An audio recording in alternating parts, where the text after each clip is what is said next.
Hello, hello everyone. Am I audible to everyone? Hello sir. Good आवाज evening. येतोय माझा? हो हो. ओके, तुम्हाला स्क्रीन दिसते का सर्वांना? हो हो. ओके. नेक्स्ट 5 to 7 मिनिट्स आपण वेट करूया आणि स्टार्ट करूया, ठीक आहे डायरेक्ट.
आता येतो तुझं बरोबर.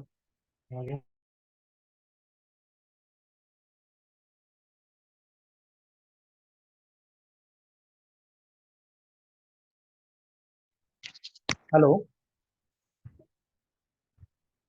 हॅलो, सर्वांना आवाज येतोय माझा? कुणीतरी एक जण रिस्पॉन्ड करा. हो. Okay.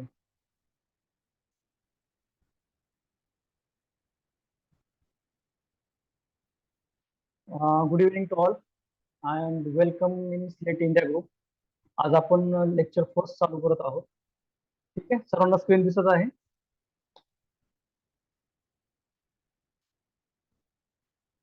Screen is visible to everyone? Please reply. Yes, sir. Okay, thank you. Yes, sir.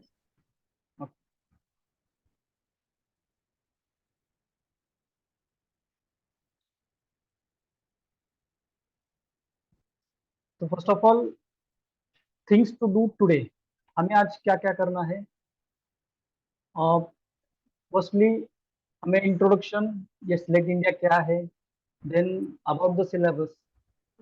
जो सिलेबस आपको असाइन किया है डिपार्टमेंट की तरफ से, वो सिलेबस क्या है, उसको कैसे स्टडी करना है, उसको कैसे कंप्लीट करना है, इसके बारे में हम डिस्कस करेंगे. And then study strategies like classroom में हमें क्या करना चाहिए, हमारे शॉर्ट नोट्स कौन से बेसिस पे है, जो मोबाइल एप्लीकेशन हम आपको सर्विस दे रहे हैं उसमें क्या शामिल है, क्या फैसिलिटीज आपको दी जा रही है.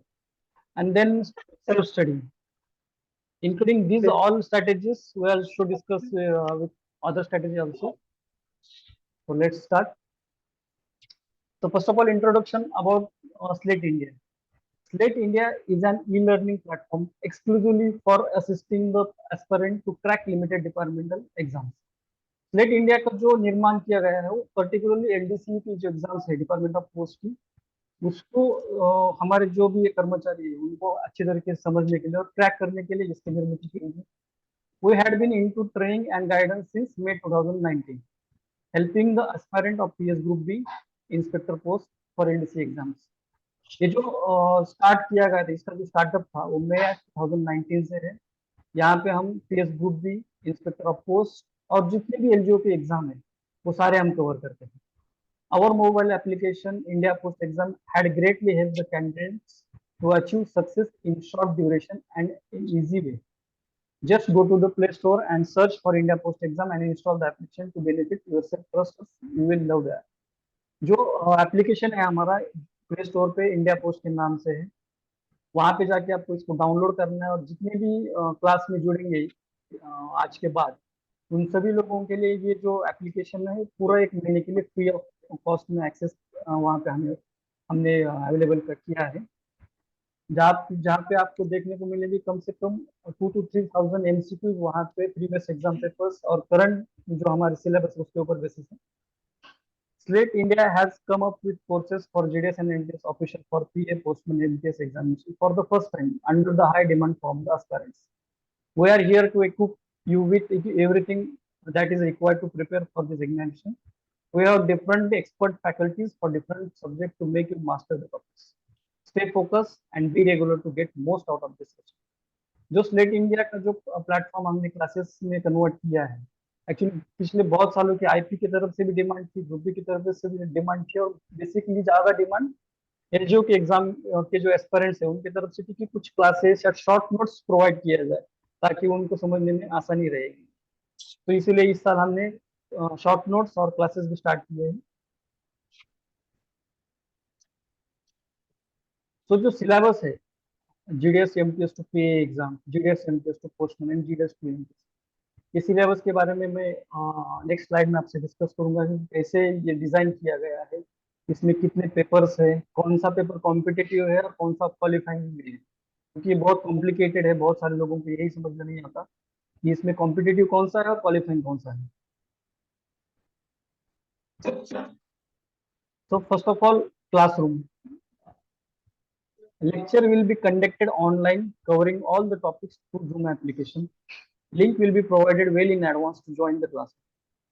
जे काही लेक्चर्स आहेत ते सर्व लेक्चर्स ऑनलाईन होतील. त्या लेक्चर्स मध्ये जे काही आपले सिलेबसचे सर्व टॉपिक्स आहेत टॉपिक वाईज प्रत्येकाचा स्टडी केला जाईल. त्यासाठी तुम्हाला झूम ऍप्लिकेशनवर एक लिंक प्रोव्हाइड केली जाईल, त्याद्वारे आपण क्लासरूमला जोडले जाऊ शकतो. सर्वात महत्त्वाचं म्हणजे attending the classroom is the most important strategy to be successful. जेव्हा केव्हा आपण क्लासरूम मध्ये असू तेव्हा आपलं 100% त्या ठिकाणी अटेंडन्स असणं गरजेचं आहे, आणि फक्त शरीरानेच नाही तर मनाने सुद्धा अटेंडन्स गरजेचं आहे. सो बेसिकली मी रिक्वेस्ट करेन सर्वांना की जेव्हा केव्हा क्लासरूम असेल किंवा आपला क्लास ऑनलाईन असेल, दॅट टाइम तुम्ही हेडसेट किंवा ब्लूटूथ यूज करा, जेणेकरून तुमचा फोकस कॉन्सन्ट्रेटेड राहील, तुमचं लक्ष डायव्हर्ट होणार नाही. It enables you to get updated with the latest amendments and new developments which may help in examination point of view. Those serious to crack the exams are required to attend the class without. ज्यांना कोणाला खरोखर exam crack करण्याची भूक आहे किंवा ज्यांना खरोखर इच्छा आहे की मला हे at any cost exam crack करायची, त्यांच्यासाठी ही सुवर्ण संधी आहे. कारण आम्ही सर्व ज्या लेटेस्ट अमेंडमेंट्स आहेत, लेटेस्ट डेव्हलपमेंट रूल्स रेग्युलेशन्स आहेत, त्या सर्व या ठिकाणी तुम्हाला प्रोव्हाइड करणार आहोत exam point of view. Short notes. Short notes will be provided on all topics, covering all the important points based on previous paper patterns and to the best of our judgment. Candidates are, however, required to read the book manual etc. at least once to the acquainted with the topics. जो short notes हमने develop किए हैं, basically short notes develop करते समय हमने previous exam papers को भी ध्यान में रखा है कि प्रीवियस एग्जाम पैटर्न क्या है, वहाँ पे कौन से टॉपिक पे कौन से क्वेश्चंस आते हैं, उस क्वेश्चन का जो डिफिकल्टी नेचर है वो किस टाइप का है, ये सारे ध्यान में रखते हुए और पर्टिकुलर जो भी शॉर्ट नोट्स डिजाइन की गई है, PO guide part 1, part 2, volume 6, volume 5, ये एलजीओ एग्जाम पॉइंट ऑफ व्यू के दृष्टिकोण से हमने डेवलप की गई है. ठीक है. मोबाइल एप्लीकेशन जो स्टार्टिंग में मैंने बताया कि 2019 से मोबाइल एप्लीकेशन प्ले स्टोर पे अवेलेबल है. ये इंडिया का एक लौता ऐसा एप्लीकेशन है और एक इंस्टीट्यूट है जहाँ पे 10,000 से ज्यादा सब्सक्राइबर्स हैं.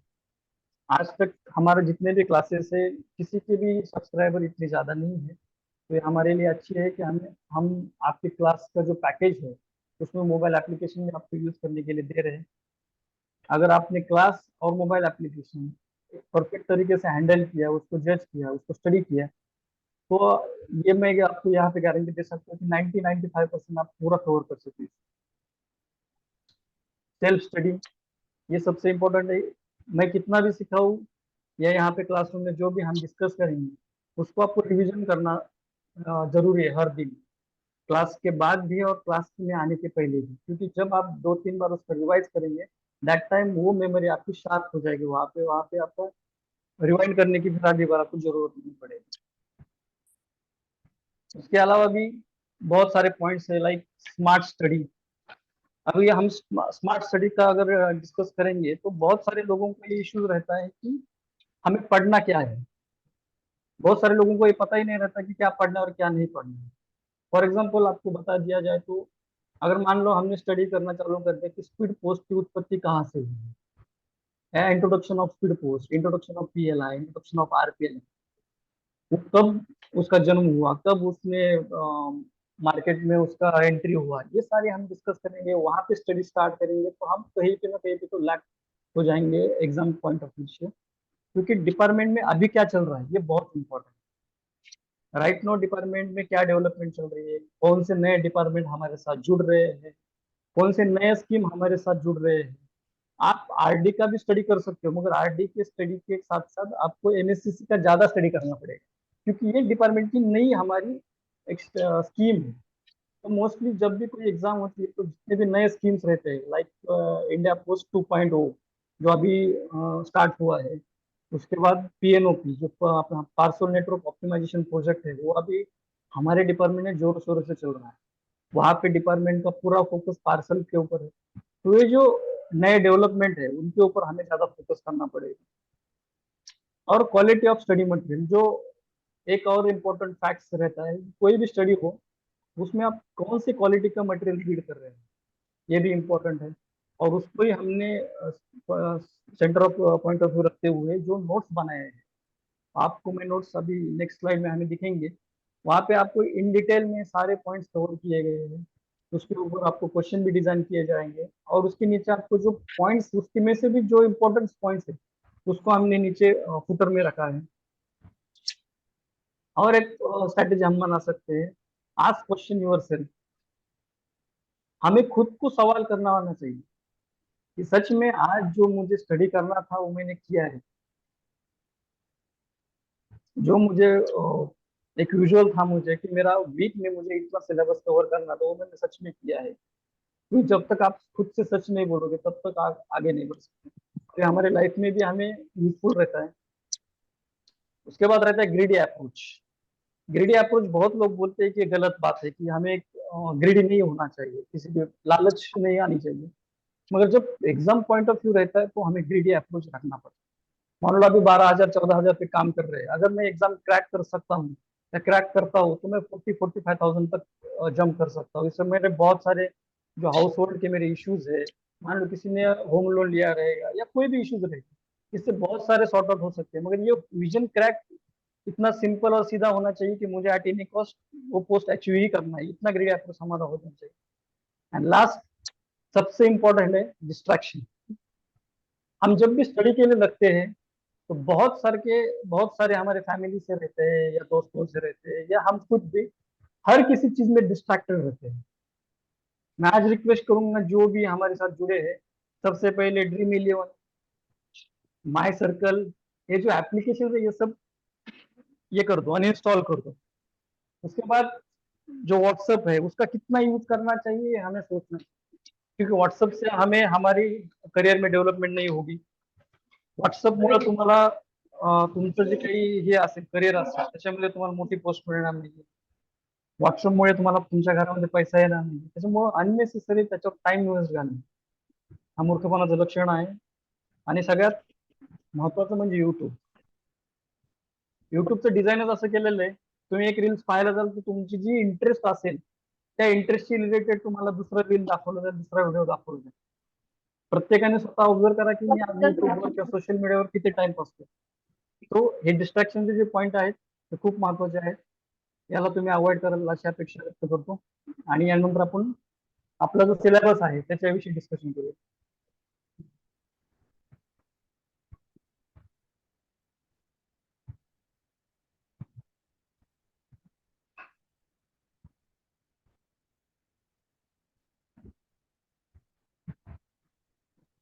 जीएस टू पीए जी एक्झाम आहे आपली, त्याच्यामध्ये आपल्याला 3 पेपर दिलेले आहेत, पेपर फर्स्ट, पेपर 2 आणि पेपर 3।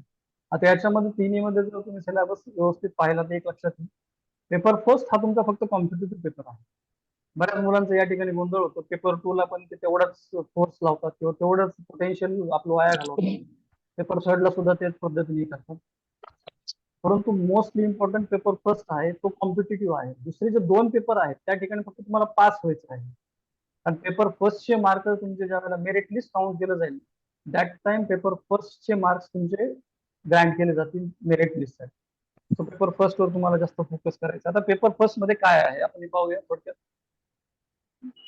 अपेक्षा करतो की तुम्ही वाचलेलं असेल तरी एक जस्ट लुकआउट म्हणून आपण एकदा चेक करूया। पेपर फर्स्ट मध्ये 2 पार्ट आहेत, पार्ट ए आणि पार्ट बी। 120 मिनिटाचा हा पेपर राहणार आहे। त्याच्यामध्ये तुम्हाला post office guide part 1, part 2, basic terminology related to IT modernization project of department of post. आता हे मी तुम्हाला थोड्या वेळापूर्वी सांगितलं, हे बेसिक टर्मिनॉलॉजी जे आहे, आता आपल्याकडे आयटी प्रोजेक्ट 2007 पासून चालू आहे।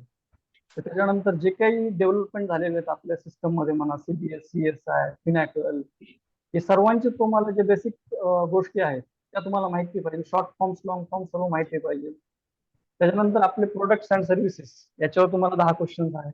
जे डिपार्टमेंटचे पारंपरिक प्रोडक्ट्स आहेत, लाईक स्पीड पोस्ट असेल, सीओडी पार्सल सेवा असेल, मेलशी रिलेटेड असतील, logistic post, parcel post, banking मध्ये आपल्या पीओएसबी स्कीम्स आहेत, त्याच्यानंतर आयपीपीबी आहे, इन्शुरन्स मध्ये पीएलआय आहे, आरपीएलआय आहे, स्टॅम्प्स आहेत। याच्याविषयी तुम्हाला डिटेलमध्ये माहिती आपल्याला या ठिकाणी मिळणार आहे। याच्यावर आपल्याला 10 मार्काचे क्वेश्चन्स राहतात। त्याच्यानंतर पोस्टल मॅन्युअल व्हॉल्यूम 6 पार्ट 1 आणि 6 पार्ट 3। तर पार्ट 3 मध्ये फक्त 2च चॅप्टर आहेत आपल्याला, फर्स्ट आणि सेकंड चॅप्टर। जो आपला शेवटचा ह्याच्यात की आहे टॉपिक आहे तो आहे updated SB order. SB order ज्या काही इश्यू केलेले जातात परीक्षेच्या दृष्टिकोनातून जर पाहायला गेलं तर परीक्षेचं जे इयर आहे, म्हणजे फॉर एक्झाम्पल या जून मध्ये जर तुमची एक्झाम होणार असेल जुलैमध्ये, तर डिसेंबर 23 पर्यंत ज्या काही एसबी ऑर्डर अपडेट झालेले असतील त्याच्यावर तुम्हाला क्वेश्चन विचारले जातात, ना की तुम्हाला जानेवारी 24च्या नंतरचे एसबी ऑर्डर। आणि जरी जानेवारी 24च्या नंतरचा एखादा ऑप्शन आला तरी तुम्ही डिसेंबर 23 पर्यंतच ऑप्शन चूज करायचं, कारण त्यांनी क्लिअर कट नोटिफिकेशन मध्ये वर्डिंग राहतं 31 डिसेंबर पर्यंत सगळे आन्सर्स व्हॅलिड राहतात.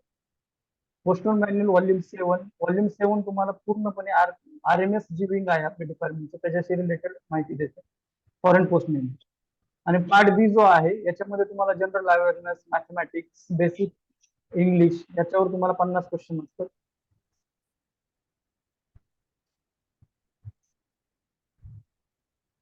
बाकीचे पेपर 2 आणि पेपर 3 त्याचं डिस्कशन एवढं करायची काही गरज नाही, कारण ते जस्ट क्वालिफाईंग मार्क्स आहेत.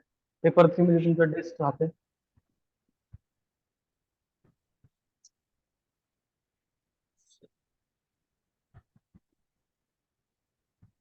आता GDS टू MTS आणि GDS to postman mail guard जे आहे याच्यामध्ये जर प्रामुख्याने पाहिलं तर MTS साठी 2 पेपर आहेत, पेपर 1 आणि पेपर 2.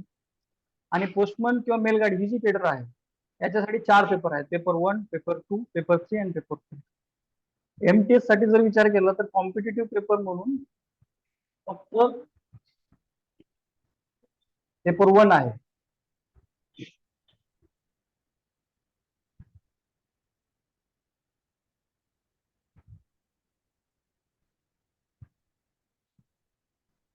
आणि पोस्टमन साठी जर आपण लक्ष दिलं तर आपल्याला पोस्टमनच्या एक्झाम मध्ये पेपर 1 आणि पेपर 2 दोन्ही पेपर त्या ठिकाणी कॉम्पिटेटिव्ह आहेत. अशा पद्धतीने जर आपलं जे नोटिफिकेशन आहे त्याच्यामध्ये मेन्शन आहे सर्व गोष्टी. पेपर फर्स्ट हा फक्त MTS साठी कॉम्पिटेटिव्ह आहे. पेपर फर्स्ट MTS साठी पेपर फर्स्ट आणि पेपर 3 असे 2 आहेत, परंतु पेपर 3 आहे जो क्वालिफाईंग आहे तो पेपर 1 वरच MTS ने कॉन्सन्ट्रेट करायचे. पोस्टमन साठी जे एक्झाम देणार त्यांनी मात्र पेपर 1 आणि पेपर 2 या दोन्ही एक्झामवर कॉन्सन्ट्रेशन करायचं, कारण 2 पेपर तुमच्यासाठी कॉम्पिटेटिव्ह आहेत. पेपर 3 आणि 4 हा क्वालिफाईंग आहे. सिलेबस ऑलमोस्ट सर्वांचे सेम आहेत. पोस्टमन MTS मेलगार्ड साठी जो सिलेबस आहे त्याच्यामध्ये सुद्धा पोस्ट ऑफिस गाईड पार्ट 1 आहे. व्हॉल्यूम 5 आहे, याच्यामध्ये सर्व डेफिनेशन केलेलं आहे department of post RMS related. Part B मध्ये same as like PA general awareness, knowledge, mathematics आणि इंग्लिश याच्यावर तुमचा पेपर राहणार आहे. पोस्टमन आणि मेलगार्ड साठी या ठिकाणी थोडंसं डिफरंट त्यांनी पेपर सेट केलेला आहे. पोस्ट ऑफिस गाईड पार्ट 1 आहे पोस्टमन मेलगार्डला. त्याचबरोबर जो PA ला व्हॉल्यूम 6 पार्ट 3 आहे तो पोस्टमन आणि मेलगार्डला पण आहे. फक्त PA मध्ये 2च चॅप्टर आहेत, फर्स्ट आणि सेकंड. या ठिकाणी त्यांनी एक 10 ते 15 टॉपिक्स दिलेले, चॅप्टर नाहीयेत. आणि त्याचबरोबर पोस्टल मॅन्युअल व्हॉल्यूम 7 जो PA केडर मध्ये पण आपल्याला दिलेला आहे पूर्ण, त्याच्यातले काही टॉपिक्स पोस्टमन मेलगार्ड साठी एक्झामला आहेत. Paper 3 knowledge of local language, जो इंग्लिश, हिंदी किंवा मराठी तुमचं कन्व्हर्सेशन कसं आहे, नॉलेज कसं आहे त्याच्यावर आहे. आणि सर्वांना माहिती असेल प्रत्येकाला पेपर दोन्ही लँग्वेज मध्ये देण्यासाठी परवानगी आहे. जी काही लोकल लँग्वेज त्या स्टेटची असेल त्या लँग्वेज मध्ये तुम्ही तुमचा पेपर देऊ शकता. सर्वांना इथपर्यंत समजलेलं आहे पेपर कसे आहे, सिलेबस कसा आहे आपला? कोणी एक जण रिप्लाय करा.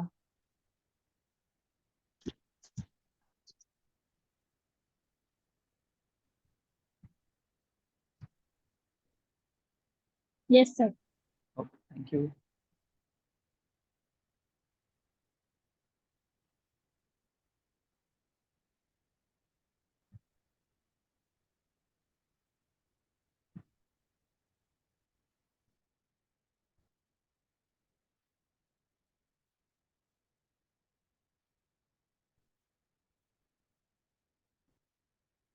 सर्वांना स्क्रीन दिसत आहे?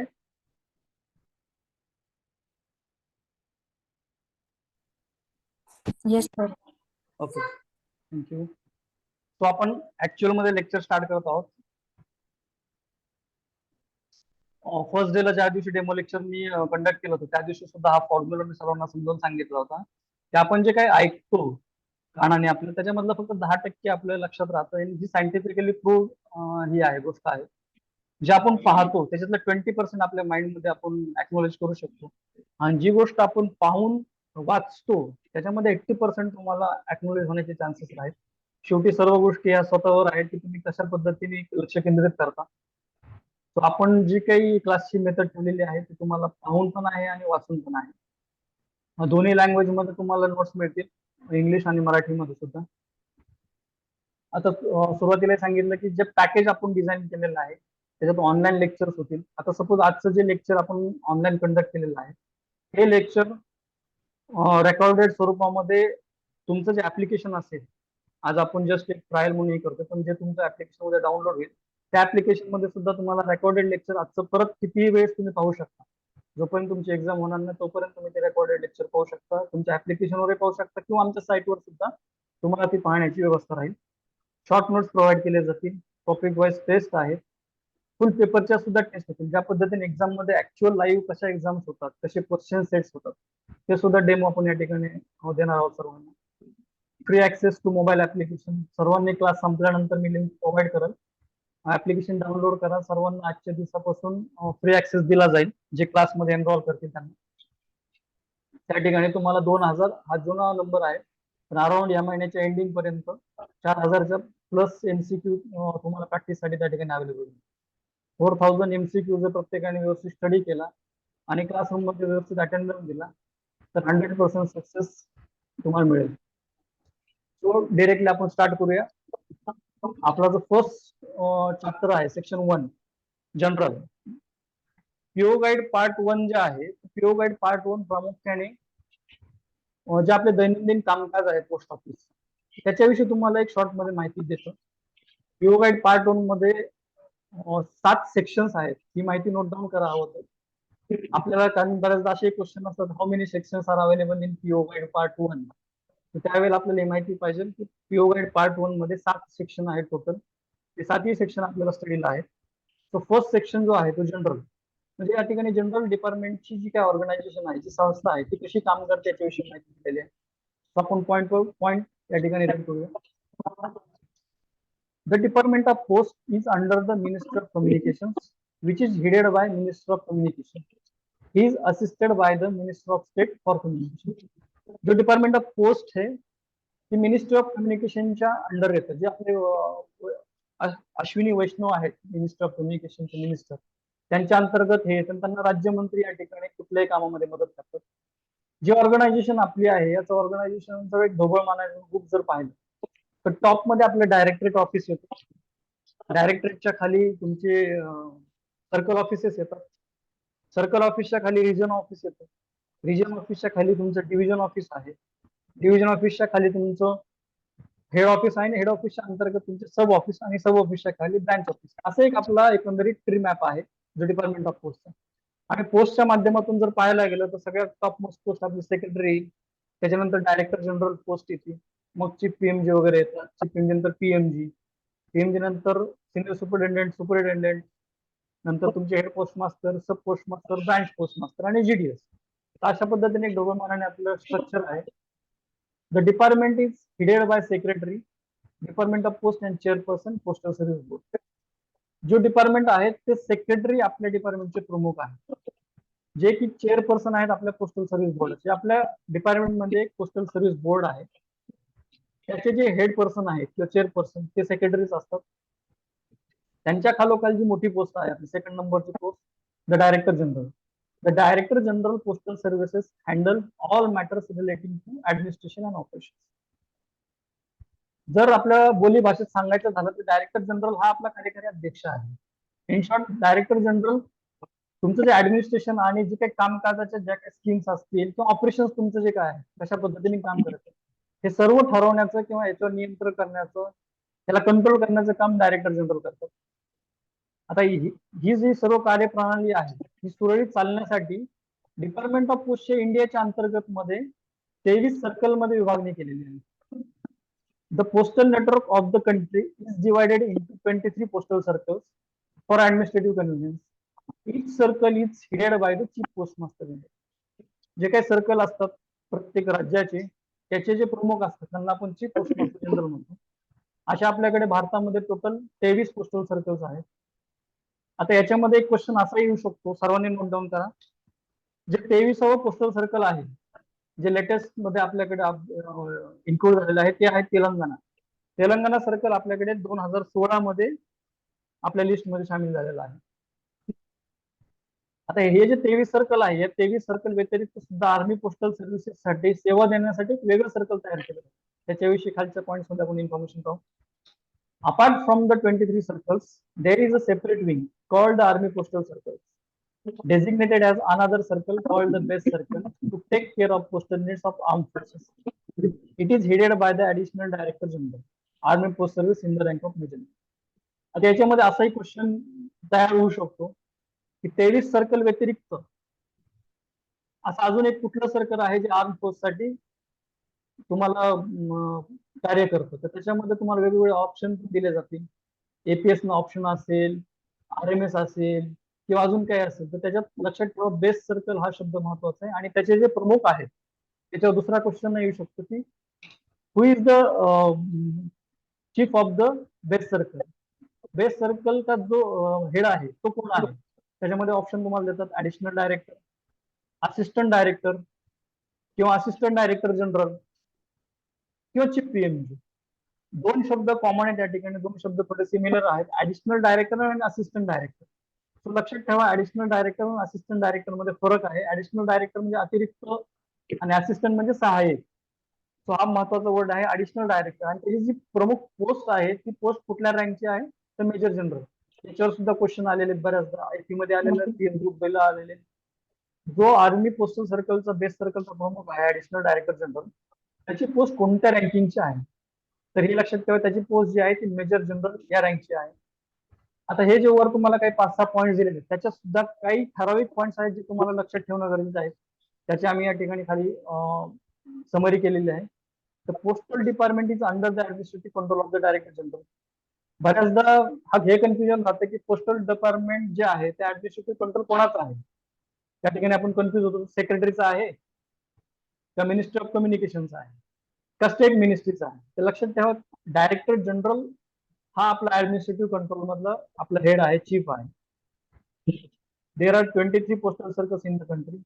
किती सर्कल्स आहेत, तर लक्षात ठेवा 23 पोस्टल सर्कल्स आहेत आपल्याकडे. Best circle is headed by additional director general who is the rank of major general. जे बेस्ट सर्कल आहेत ते आपलं ऍडिशनल डायरेक्टर जनरल हेड करतात आणि ते मेजर रँक, मेजरच्या या रँकच्या पोस्टचे अधिकारी असतात.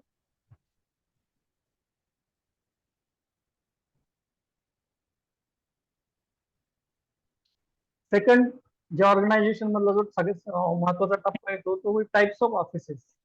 पोस्ट ऑफिसेस मध्ये थ्री क्लासेस चे पोस्ट ऑफिसेस आहेत. पोस्ट आहे head post office, second sub post office and then branch post office. हे सर्वांना माहिती असेल. आता याच्यातले जे पहिले दोन आहेत ते प्रामुख्याने मेजर कामं करतात आणि जे ब्रांच पोस्ट ऑफिस आहे या ठिकाणी लिमिटेड काम होतं. कारण प्रत्येक जण आता या ठिकाणी ब्रांच पोस्ट ऑफिस मध्ये काम करतोय असं आपण समजू शकतो.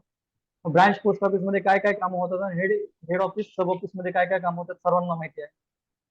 The first two classes of offices normally transact all type of postal business, whereas branch post offices facilitate main items of postal work like delivery and dispatch of mail, booking of register article, parcel, accepting of SB deposits, effecting of SB withdrawal, and issue and payment of money orders. जे branch office मध्ये केलेली कामं आहेत ती काही limit मध्ये केली जातात. सब ऑफिस आणि हेड ऑफिस मध्ये मात्र डिपार्टमेंट ऑफ पोस्ट अंतर्गत येणारे जेवढे काही स्कीम असतील ते सर्व काम आपल्या दोन ऑफिस मध्ये होतात.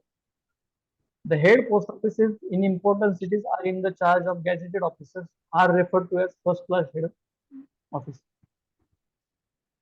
देन मोठ्या मोठ्या शहरामधले हेड पोस्ट ऑफिसेस आहेत त्या ठिकाणी जो ऑफिसर असतो, पोस्ट मास्टर असतो, तो गॅझेटेड रँकचा राहतो.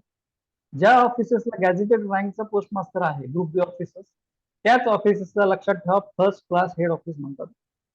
प्रत्येक हेड ऑफिसच्या पोस्ट मास्टरांना फर्स्ट क्लास हेड ऑफिस म्हणत नाही. ज्या ऑफिसचा हेड पोस्ट मास्टर हा गॅझेटेड रँकचा आहे, ग्रुप बी ऑफिसर आहे, त्याच ऑफिसेसला फक्त फर्स्ट क्लास हेड ऑफिस म्हणतात. त्याच्यावर सुद्धा बऱ्याचदा क्वेश्चन रेज झालेले आहेत.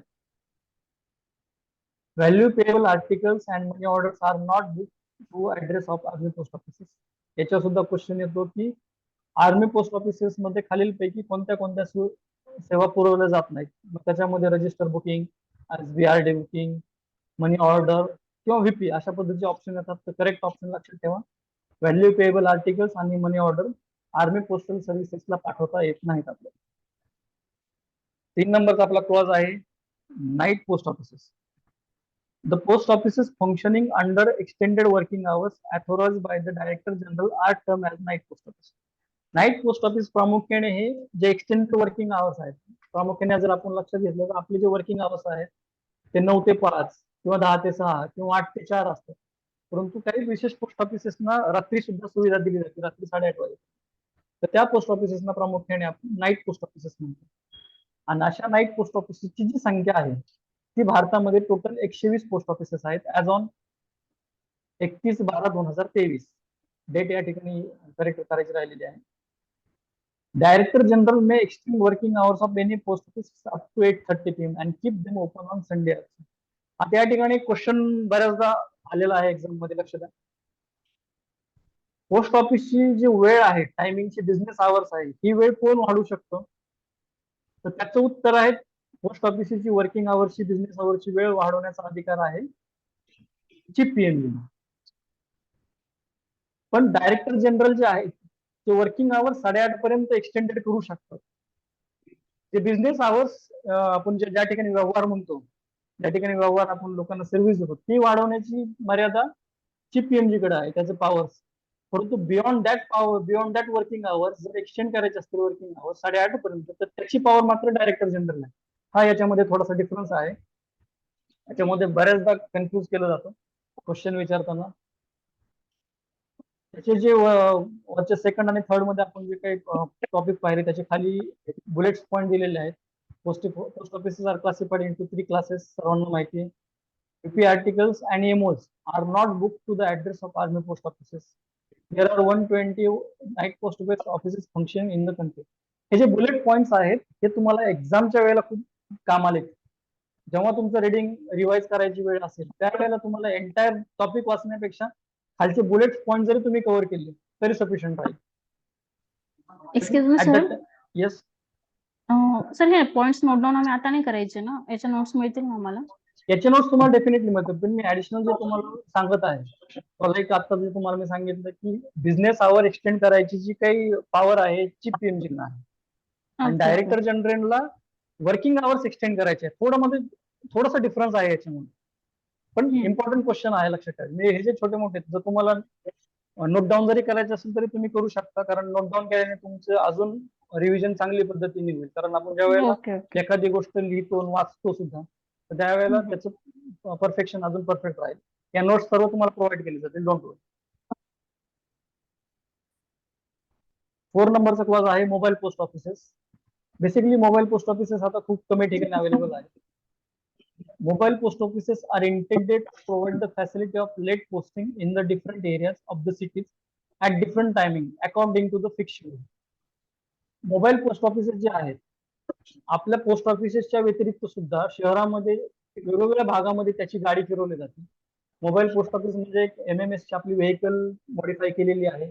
त्याच्यामध्ये तुमचं एक कॉम्प्युटर राहतं, एक टेबल राहतो, एक पोस्टल असिस्टंट त्या ठिकाणी असतो, एक MTS असतो, आणि गरज पडली तर एखादा GDS पण त्या ठिकाणी आपण केलं.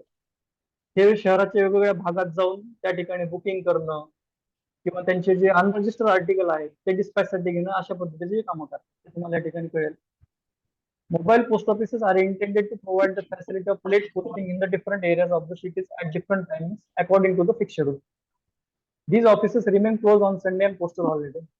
आपल्या पोस्ट ऑफिसेस प्रमाणे मोबाईल पोस्ट ऑफिसची व्हॅन जी आहे ती संडे आणि पोस्टल हॉलिडेला बंद राहते. The mobile post offices sell stamps, postal stationery, book surface and airmail register article of the lettermail, excluding insured and VP. त्याच्यामध्ये हा क्वेश्चन रेज होतो या ठिकाणी, लक्षात द्या की मोबाईल पोस्ट ऑफिसेस मध्ये कुठल्या प्रकारची सेवा दिली जात नाही. त्यामध्ये ऑप्शन येईल तुम्हाला sale of stamp, sale of postal stationery, और बुकिंग ऑफ रजिस्टर आर्टिकल, और booking of insured and VP article. तर करेक्ट ऑप्शन आहे booking of insurance and VP article. ही सेवा मोबाईल पोस्ट ऑफिस मध्ये दिली जात नाही. Air parcels besides accepting unregistered article of letter mail for dispatch, म्हणजे जे काही आपले साधे टपाल आहेत, कोणाचं पोस्टकार्ड असेल किंवा 5 रुपयाचं बुक पोस्ट असेल, 4 रुपयाचं सॉरी, अशा पद्धतीचे टपाल स्वीकारण्याची सुद्धा सुविधा त्या ठिकाणी आहे. The mobile post offices at Chennai and Nagpur are also permitted to book money orders. लक्षात द्या हा इम्पॉर्टंट पॉईंट आहे याच्यामध्ये. पूर्ण भारतामध्ये फक्त 2च ठिकाणचे जे मोबाईल पोस्ट ऑफिसेस आहेत त्या ठिकाणी मनी ऑर्डर बुक केली जाते. इतरत्र जेवढे काही पोस्ट ऑफिसेस आहेत त्यातल्या कुठल्याही मोबाईल पोस्ट ऑफिसेसला मनी ऑर्डर बुक करायची परमिशन नाही. हे 2 गावांचे नाव लक्षात ठेवा, Chennai Nagpur money order book होत नाही, आणि सर्व मोबाईल पोस्ट ऑफिसेस मध्ये इन्शुर्ड आर्टिकल आणि व्हीपी आर्टिकल बुक होत नाही. 2 पॉईंट मोबाईल पोस्ट ऑफिसेस मध्ये इम्पॉर्टंट आहे. त्याचेच bullet points: mobile post offices does not provide services for insured and VP articles. Mobile post offices at Chennai and Nagpur are also permitted to book money orders. आता business hours. जे business hours आहे, प्रत्येकाच्या ऑफिसमध्ये business आवर्सचा board लागलेला असतो. Branch ऑफिसमध्ये पण राहतो आणि तो सब ऑफिसेस मध्ये असतो, हेड ऑफिसेस मध्ये. बिझनेस आवर्स प्रामुख्याने पब्लिकसाठी आहे.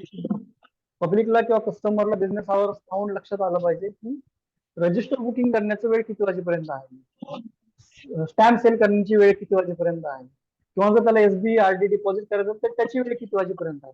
प्रामुख्याने 5 नंबरच्या क्लॉज मध्ये बिझनेस आवर्सची आपल्याला इन्फॉर्मेशन दिलेली आहे. नॉर्मल वीकडेज मध्ये कशा पद्धतीने बिझनेस आवर सेट केलेले त्याची आपण माहिती या ठिकाणी घेऊ. The public business hour are fixed with regard to the local convenience and arrival and departure timing of the mails, and all work at the post offices counters is stopped precisely at the latest hour fixed. जे business आवर प्रत्येक ऑफिसचं fix केलं जातं, म्हणजे for example मुंबईमधलं असेल, नागपूरचं असेल किंवा पुण्यातलं असेल, तर त्या ऑफिसला जी येणारी टपाल मेल आहे, जीएमएमएस असेल किंवा आरएमएस असेल किंवा बसच्या माध्यमातून येणारी मेल असेल, त्या येण्याची मेल आणि डिस्पॅचची मेलचं टायमिंग ह्या दोन्ही मॅनेज करून त्या ऑफिसचे बिझनेस आवर डिसाईड केले जातात. आणि त्याचप्रमाणे त्यांचे जे काही काउंटर्स आहेत ते एक्झॅक्टली टायमिंग प्रमाणेच बंद करावे अशी डिपार्टमेंटची अपेक्षा असते. The business hours of principal post offices are generally as indicated below on normal weekdays, which are not post office holiday. For example, for preferences and inquiries, sale of postage stamp and stationery, entire business hour जे आहेत, for example 9 ते 5 असेल एखाद्या ऑफिसचं, 8 ते 4 असेल किंवा 10 ते 6 असेल, तर पूर्ण 8 तासाच्या कालावधीमध्ये पोस्टेज स्टॅम्प आपल्याला सेल करायचा आहे, एन्क्वायरीसाठी आपल्याला ऑफिस उघडं ठेवायचं आहे, स्टॅम्प आणि स्टेशनरी सुद्धा त्या ठिकाणी आपल्याला प्रोव्हाइड करायचं. या उलट ज्यावेळेला for booking of register article including insured VP, म्हणजे एमपीसीएमचं जे काही काम असेल तुमचं मेल बुकिंगचं, ते तुमचं नॉर्मली 6 ते 7 तासांच्या दरम्यान राहतं. परंतु लेटेस्ट जर आपण बिझनेस आवर्स बघितले तर एक स्टँडर्ड डीओपीटीने सांगितलेलं आहे की 9चं जर ऑफिस असेल तर तुम्हाला 4 वाजेपर्यंत बुकिंग करायची आहे. एमपीसीएमचं काउंटर तुम्हाला 4 वाजेपर्यंत चालू ठेवायचं आहे जर 9चं ऑफिस असेल तर. आणि तुमचं जे एसबी विड्रॉल आहे, म्हणजे फायनान्शियलशी रिलेटेड जे काही तुमच्या गोष्टी असतील, मग ईएमओ बुकिंग असेल, मनी ऑर्डर बुकिंग असेल, पेमेंट ऑफ पोस्टल ऑर्डर असतील, त्या ठिकाणी मेन्शन करा, सेव्हिंग बँकचे काही तुमचे व्यवहार असतील, पोस्ट ऑफिस सर्टिफिकेटचे रिलेटेड व्यवहार असतील, ही जी सर्व कामे आहेत ही तुम्हाला 14 आवर्स म्हणजे 2 वाजेपर्यंत कम्प्लीट करायची. म्हणजे तुमचे जे फायनान्शियल रिलेटेड ट्रान्झॅक्शन वाले जे काही व्यवहार आहेत त्यांचा कालावधी 2 वाजेपर्यंत आहे, आणि बुकिंग एमपीसीएमचं काउंटर आहे ते 4 वाजेपर्यंत. हे स्टँडर्ड त्यांनी दिलेलं आहे. पण अपार्ट फ्रॉम दिस, जर त्या ऑफिसचं डिस्पॅच लवकर असेल तर त्या ठिकाणचा डिव्हिजनल सुपरिटेंडेंट त्या पद्धतीने त्या ऑफिसचे आवर्स रिड्यूस करू शकतो. Post offices in charge of Gramin Dak Sevaks are kept open for maximum period of 5 hours. जे बीओज आहेत आपले, ऍक्च्युली आता आपल्या कुठल्याही ठिकाणी हे फॉलो होत नाही. ब्रांच ऑफिस सुद्धा आपल्या सब ऑफिसेस सारखंच कार्यरत करतात, कारण 8 तास वर कामाचं प्रेशरच एवढं आहे तुम्हाला आता की कुठलाही ब्रांच ऑफिसवाला बीपीएम असू 5 तासाच्या आत घरी जाऊ शकत नाही. ही आजची लाईव्ह परिस्थिती आहे, कारण टार्गेट्स आहेत, वेगवेगळ्या नवीन स्कीम आहेत, त्याच्यावरून वरतून सर्वे येतात बरेचसे. आत्ताच मध्यंतरी एक सर्वे आला होता सूर्या, त्याच्यामध्ये आपण पाहिलेलं असेल की आपल्याला कशा पद्धतीने 8-9 तास काम करावं लागलं. परंतु डिपार्टमेंटच्या रूल्स रेग्युलेशन प्रमाणे जर पाहायला गेलं तर जनरल गाईडलाईन्स प्रमाणे जे ब्युरो आहे आपलं त्याची वेळ जी आहे ती फक्त 5 तासांची आहे. तर या बिझनेस आवर्स मध्ये जे प्रमुख पॉइंट आहेत हा मुद्दा लक्षात ठेवा. बिझनेस आवर्स कोणत्या बेसिसवर फिक्स केले जातात? मग त्याच्यामध्ये तुम्हाला ऑप्शन येईल, पब्लिक कन्व्हिनियन्स असू शकतो, रेव्हेन्यू अर्निंग त्या ऑफिसचं किती त्याच्यावर आहे का, किंवा डिव्हिजनल सुपरिटेंडेंटच्या मनावर आहे का, त्या डिपार्टमेंटने सांगितल्याप्रमाणे आहे का. त्याचं ऍक्च्युअल उत्तर लक्षात ठेवा. लोकल कन्व्हिनियन्स ऑफ मेल जो आहे, अरायव्हल अँड डिपार्चर, या प्रामुख्याने या बेसिसवर तुमच्या त्या ऑफिसचे बिझनेस आवर्स फिक्स केले जातात.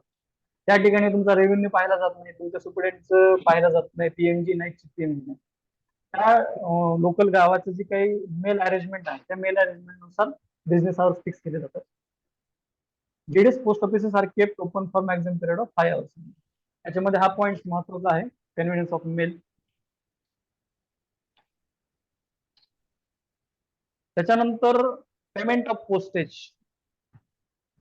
पेमेंट ऑफ पोस्टेज मध्ये जो 9 नंबरचा पॉइंट आहे आपला, तो आहे desirability of prepayment of postage. म्हणजे प्रीपेमेंट ऑफ पोस्टेज जे आपल्याला करायचं आहे किंवा कुठल्या माध्यमातून आपण करू शकतो मेलमध्ये, याच्याविषयी तुम्हाला इन्फॉर्मेशन या ठिकाणी दिलेली आहे. It is the endeavor of the post offices to forward by the earliest possible mail and effect delivery as expeditiously as possible of all fully prepared postal articles. Postal article जे आहेत आपले, जे fully prepaid असतील, म्हणजे department rule काय सांगतो डिपार्टमेंटचा, की ज्या आर्टिकलवर किंवा ज्या लेटरवरती पूर्णपणे पोस्टेज भरलेले आहे, अशाच आर्टिकलला तुम्ही तात्काळ सेवा द्या, इन शॉर्ट सांगायचं. बाकीचे जे अनपेड आर्टिकल आहेत, आता खालच्या पॉईंट मध्ये दिलेले पहा, unpaid or insufficiently paid articles are not afforded any greater security in transmission over the unregistered mail and also liable for detention for taxing the postage due on them. जे unpaid article आहेत किंवा insufficient paid article, for example ज्या ठिकाणी 5 रुपयाचं letter होतं त्याला 5 रुपयाचा stamp लावायचा होता, परंतु कस्टमरने 2 रुपयाचा स्टॅम्प लावलेला आहे. 20 रुपयाचा स्टॅम्प लावण्याची गरज होती, परंतु 5 रुपयाचाच लावलेला आहे. एखाद्याचं वजन 100 ग्रॅम आहे, परंतु त्याने 10 रुपयाचा स्टॅम्प लावलेला आहे, म्हणजे तो इन्सफिशियंटली पेड मध्ये येतो. आणि एखाद्याने काहीच लावलेलं नाही तर तो अनपेड मध्ये येतो. ही जी आर्टिकल असतात, या आर्टिकलला जी सेवा आपण प्रिपेड आर्टिकलला देतो, तीच तेवढी सेवा यांना तात्काळ देत नाही. तसेच यांना आपण टॅक्सेशन साठी सुद्धा पोस्ट ऑफिस मध्ये राखून ठेवतो. म्हणजे आता बऱ्याच ऑफिसेसला तर माहिती नसते, जे जुने पोस्ट मास्टर असतील, तुम्ही सोना जर पाहिला असेल, त्यांची एज 55, 57 असेल किंवा अबो 50 असतील, यांना माहिती की अनपेड पोस्टेज कशा पद्धतीने पाहिलं जातं. जुने पोस्ट मास्टर जे होते त्यांचं सुरुवातीला एकच काम राहायचं, सकाळी ऑफिसला आल्यानंतर सर्वप्रथम जे पोस्टमननी केलेली सॉर्टिंग आहे ती सॉर्टिंग चेक करणं. त्याच्यानंतर त्या सॉर्टिंग मध्ये जे साधा टपाल आहे त्या साध्या टपालमध्ये असे आर्टिकल शोधून काढणं जे इनसफिशियंटली पेड आहेत आणि अनपेड आहेत, आणि त्याच्यावर अनपेडचा स्टॅम्प मारणं. अनपेडचा स्टॅम्प मारून त्याच्यावर रक्कम लिहिणं, ही पूर्वीची व्यवस्था होती. परंतु आता या गोष्टीकडे कालांतराने सगळ्यांनीच जवळपास हे केलेलं आहे, दुर्लक्ष केलेलं आहे.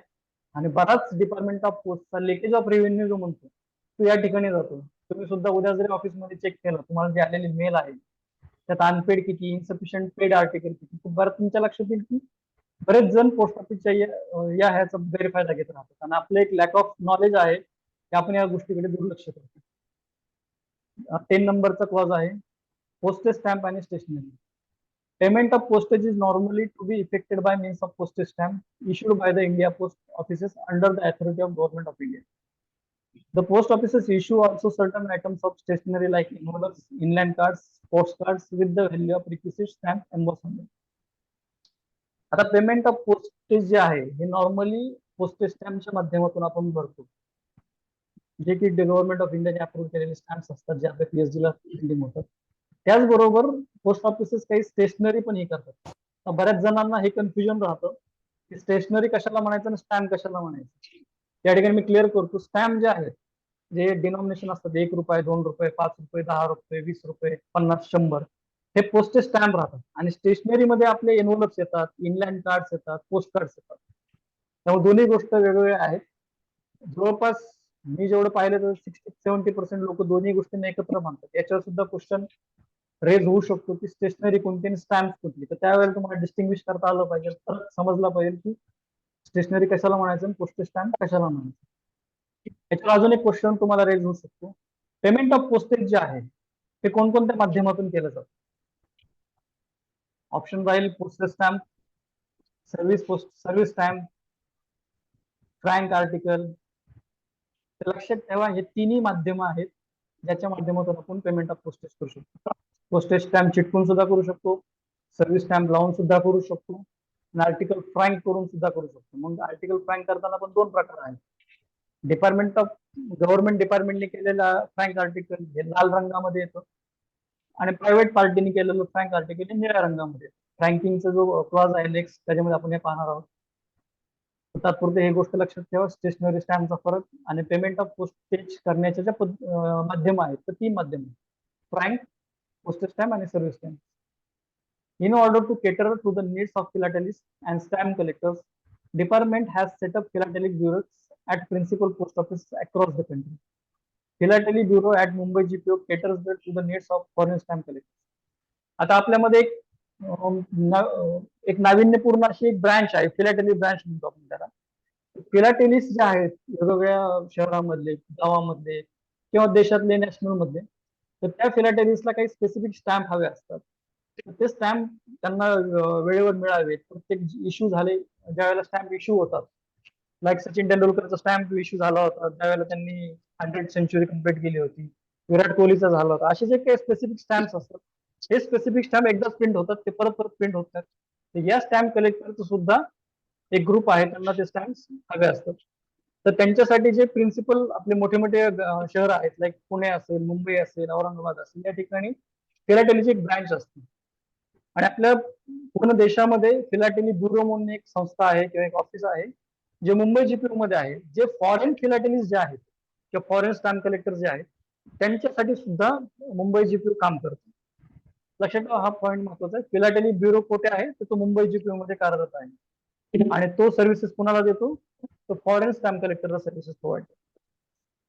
तर असे जे फिलाटेली ब्युरोज आहेत, ते आपल्या भारतामध्ये आजपर्यंत 84 फिलाटेली ब्युरोज आहेत. ठीक आहे.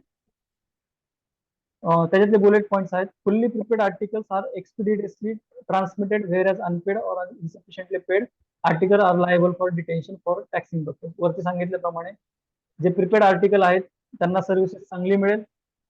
ज्यांनी पैसे भरलेले नसतील किंवा कमी भरलेले असतील त्यांना सर्व्हिस कमी मिळेल किंवा त्यांच्यासाठी थोडासा वेळ विलंब केला जाईल.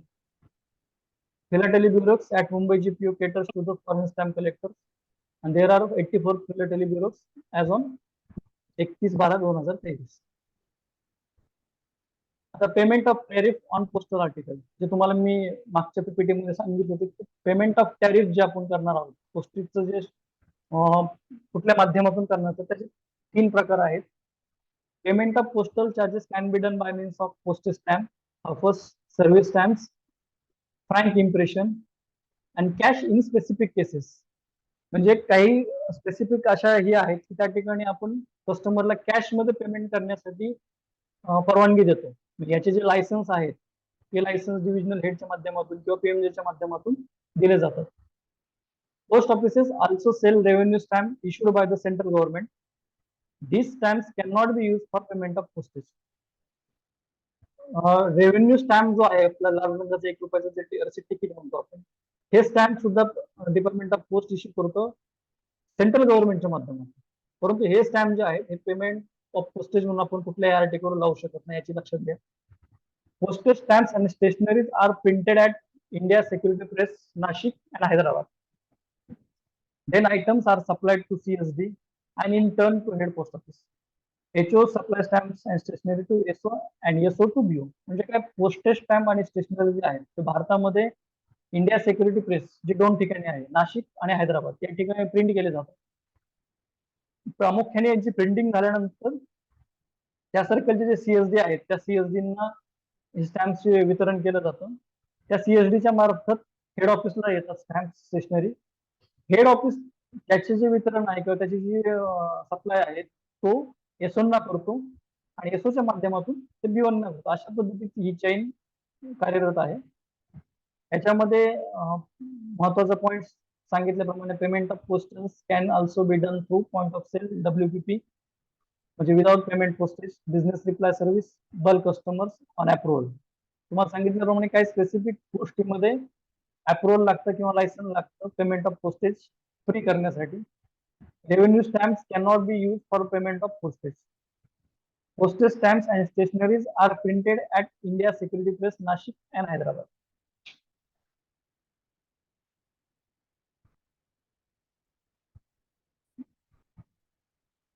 सर्वांना स्पीड व्यवस्थित आहे शिकवण्याचा, फास्ट होते, स्लो होते? सर थोडं नॉर्मल स्लो करा, जास्त फास्ट. ठीक आहे. सो नेक्स्ट टॉपिक आहे आपला 11 नंबरचा क्लॉज आहे फ्रँकिंग machine. Postal franking machine is a stamping machine intended to stamp impression of dies of approved design on private and official postal article in payment of postage and postal fees. जे फ्रँकिंग machine जे आहे हे खऱ्या अर्थाने एक छाप मारणारी machine आहे. In short सांगायचं म्हणजे जे काही पोस्टेज आपण देणार आहोत कुठल्या आर्टिकलवरचं 5 रुपये असेल 10 रुपये असेल तर त्याच्या ऐवजी तो छाप मारला जातो त्या रकमेचा. त्याच्या जे छाप आहेत किंवा त्याचे जे स्टॅम्प इम्प्रेशन्स आहेत हे ऍक्च्युअली डिपार्टमेंट कडून अप्रूव्ह केले जातात त्याचे डिझाईन. हे लक्षात ठेवा. फ्रँकिंग मशीन मध्ये 2 प्रकारच्या फ्रँकिंग मशीन आहेत. There are 2 types of franking machine. First is electronic franking machine ज्याला आपण EFM म्हणतो जी की फक्त शासकीय वापरासाठी राहते. And second is remotely manage franking machine RMFM म्हणतो आपण त्याला. आता याच्यामध्ये फरक काय आहे हे या ठिकाणी कंपॅरेटिव्हली सांगण्याचा प्रयत्न केलेला आहे. इलेक्ट्रॉनिक फ्रँकिंग मशीन जी आहे जी शासकीय वापरकर्त्यासाठी असते त्याची लक्षात द्या. Impression of electronic franking machine are in red colour and impression of RFM जी की आपण प्रायव्हेट युजर्स साठी आहे त्याचे impression are in blue colour. हा प्रामुख्याने यांच्यामधला फरक आहे. Impression of 2 dies that is value die आणि licence die. Impression have combine single 2D barcode म्हणजे यांच्या इम्प्रेशन एक 2D बारकोड प्रिंट केला जातो. इलेक्ट्रॉनिक फ्रँकिंग मशीन जे आहे याचं क्रेडिट मॅन्युअली केलं जातं. तर जी प्रायव्हेट वाल्यांची फ्रँकिंग मशीन आहे त्यांचं जे क्रेडिट आहे ते ऑटोमॅटिक क्रेडिट प्रोसेस होतं. हे त्यांच्यातले 3 प्रमुख फरक आहेत. याच्यामध्ये जे बुलेट्स पॉइंट आहेत there are 2 type of franking machine. First is electronic franking machine. Second is remotely manage franking machine. Second, payment of postage and postal fee for private articles can be impressed with remotely managed franking machine only. म्हणजे जे private article आहे त्यांचं जे impression आहे ते फक्त आणि फक्त रिमोटली मॅनेज फ्रँकिंग मशीनच्या माध्यमातूनच झालं पाहिजे. शासकीय मशीन जे आहे इलेक्ट्रॉनिक फ्रँकिंग मशीन त्याच्या माध्यमातून त्याच्यावर शिक्का पडता कामा नये. हा प्रमुख याच्यातला मुद्दा आहे. Impressions of RFM are blue in color, have combined single 2D barcode. RFM has automatic credit. हे 3 पॉईंट महत्वाचे आहेत जे की प्रायव्हेट प्लेअर साठी आपण ही मशीन प्रोव्हाइड करतो. त्याचा कलर निळा असतो. त्याचे जे बारकोड आहे 2D बारकोड राहतो आणि जी काही क्रेडिट पॉलिसी आहे त्याची म्हणजे त्याच्यामध्ये पैसे टाकण्याची जी पद्धत आहे ती ऑटोमॅटिक आहे जी की आपल्या डिपार्टमेंटल साठी मॅन्युअल प्रोसेस आपण यूज करतो. आता या ठिकाणी फ्रँकिंग मशीनचे विविध तुम्हाला बारकावे दिलेले आहेत. लक्षात ठेवा फ्रँकिंग मशीन हा असा चॅप्टर आहे. Inspector of post, PS group B, LGO प्रत्येक एक्झाम मध्ये फ्रँकिंग मशीनवर कमीत कमी एक जास्तीत जास्त 2 क्वेश्चन कंपल्सरी उतरलेले आहेत प्रत्येक एक्झाम मध्ये. तुम्ही जर प्रिव्हियस एक्झाम पेपरचा जर अभ्यास केला.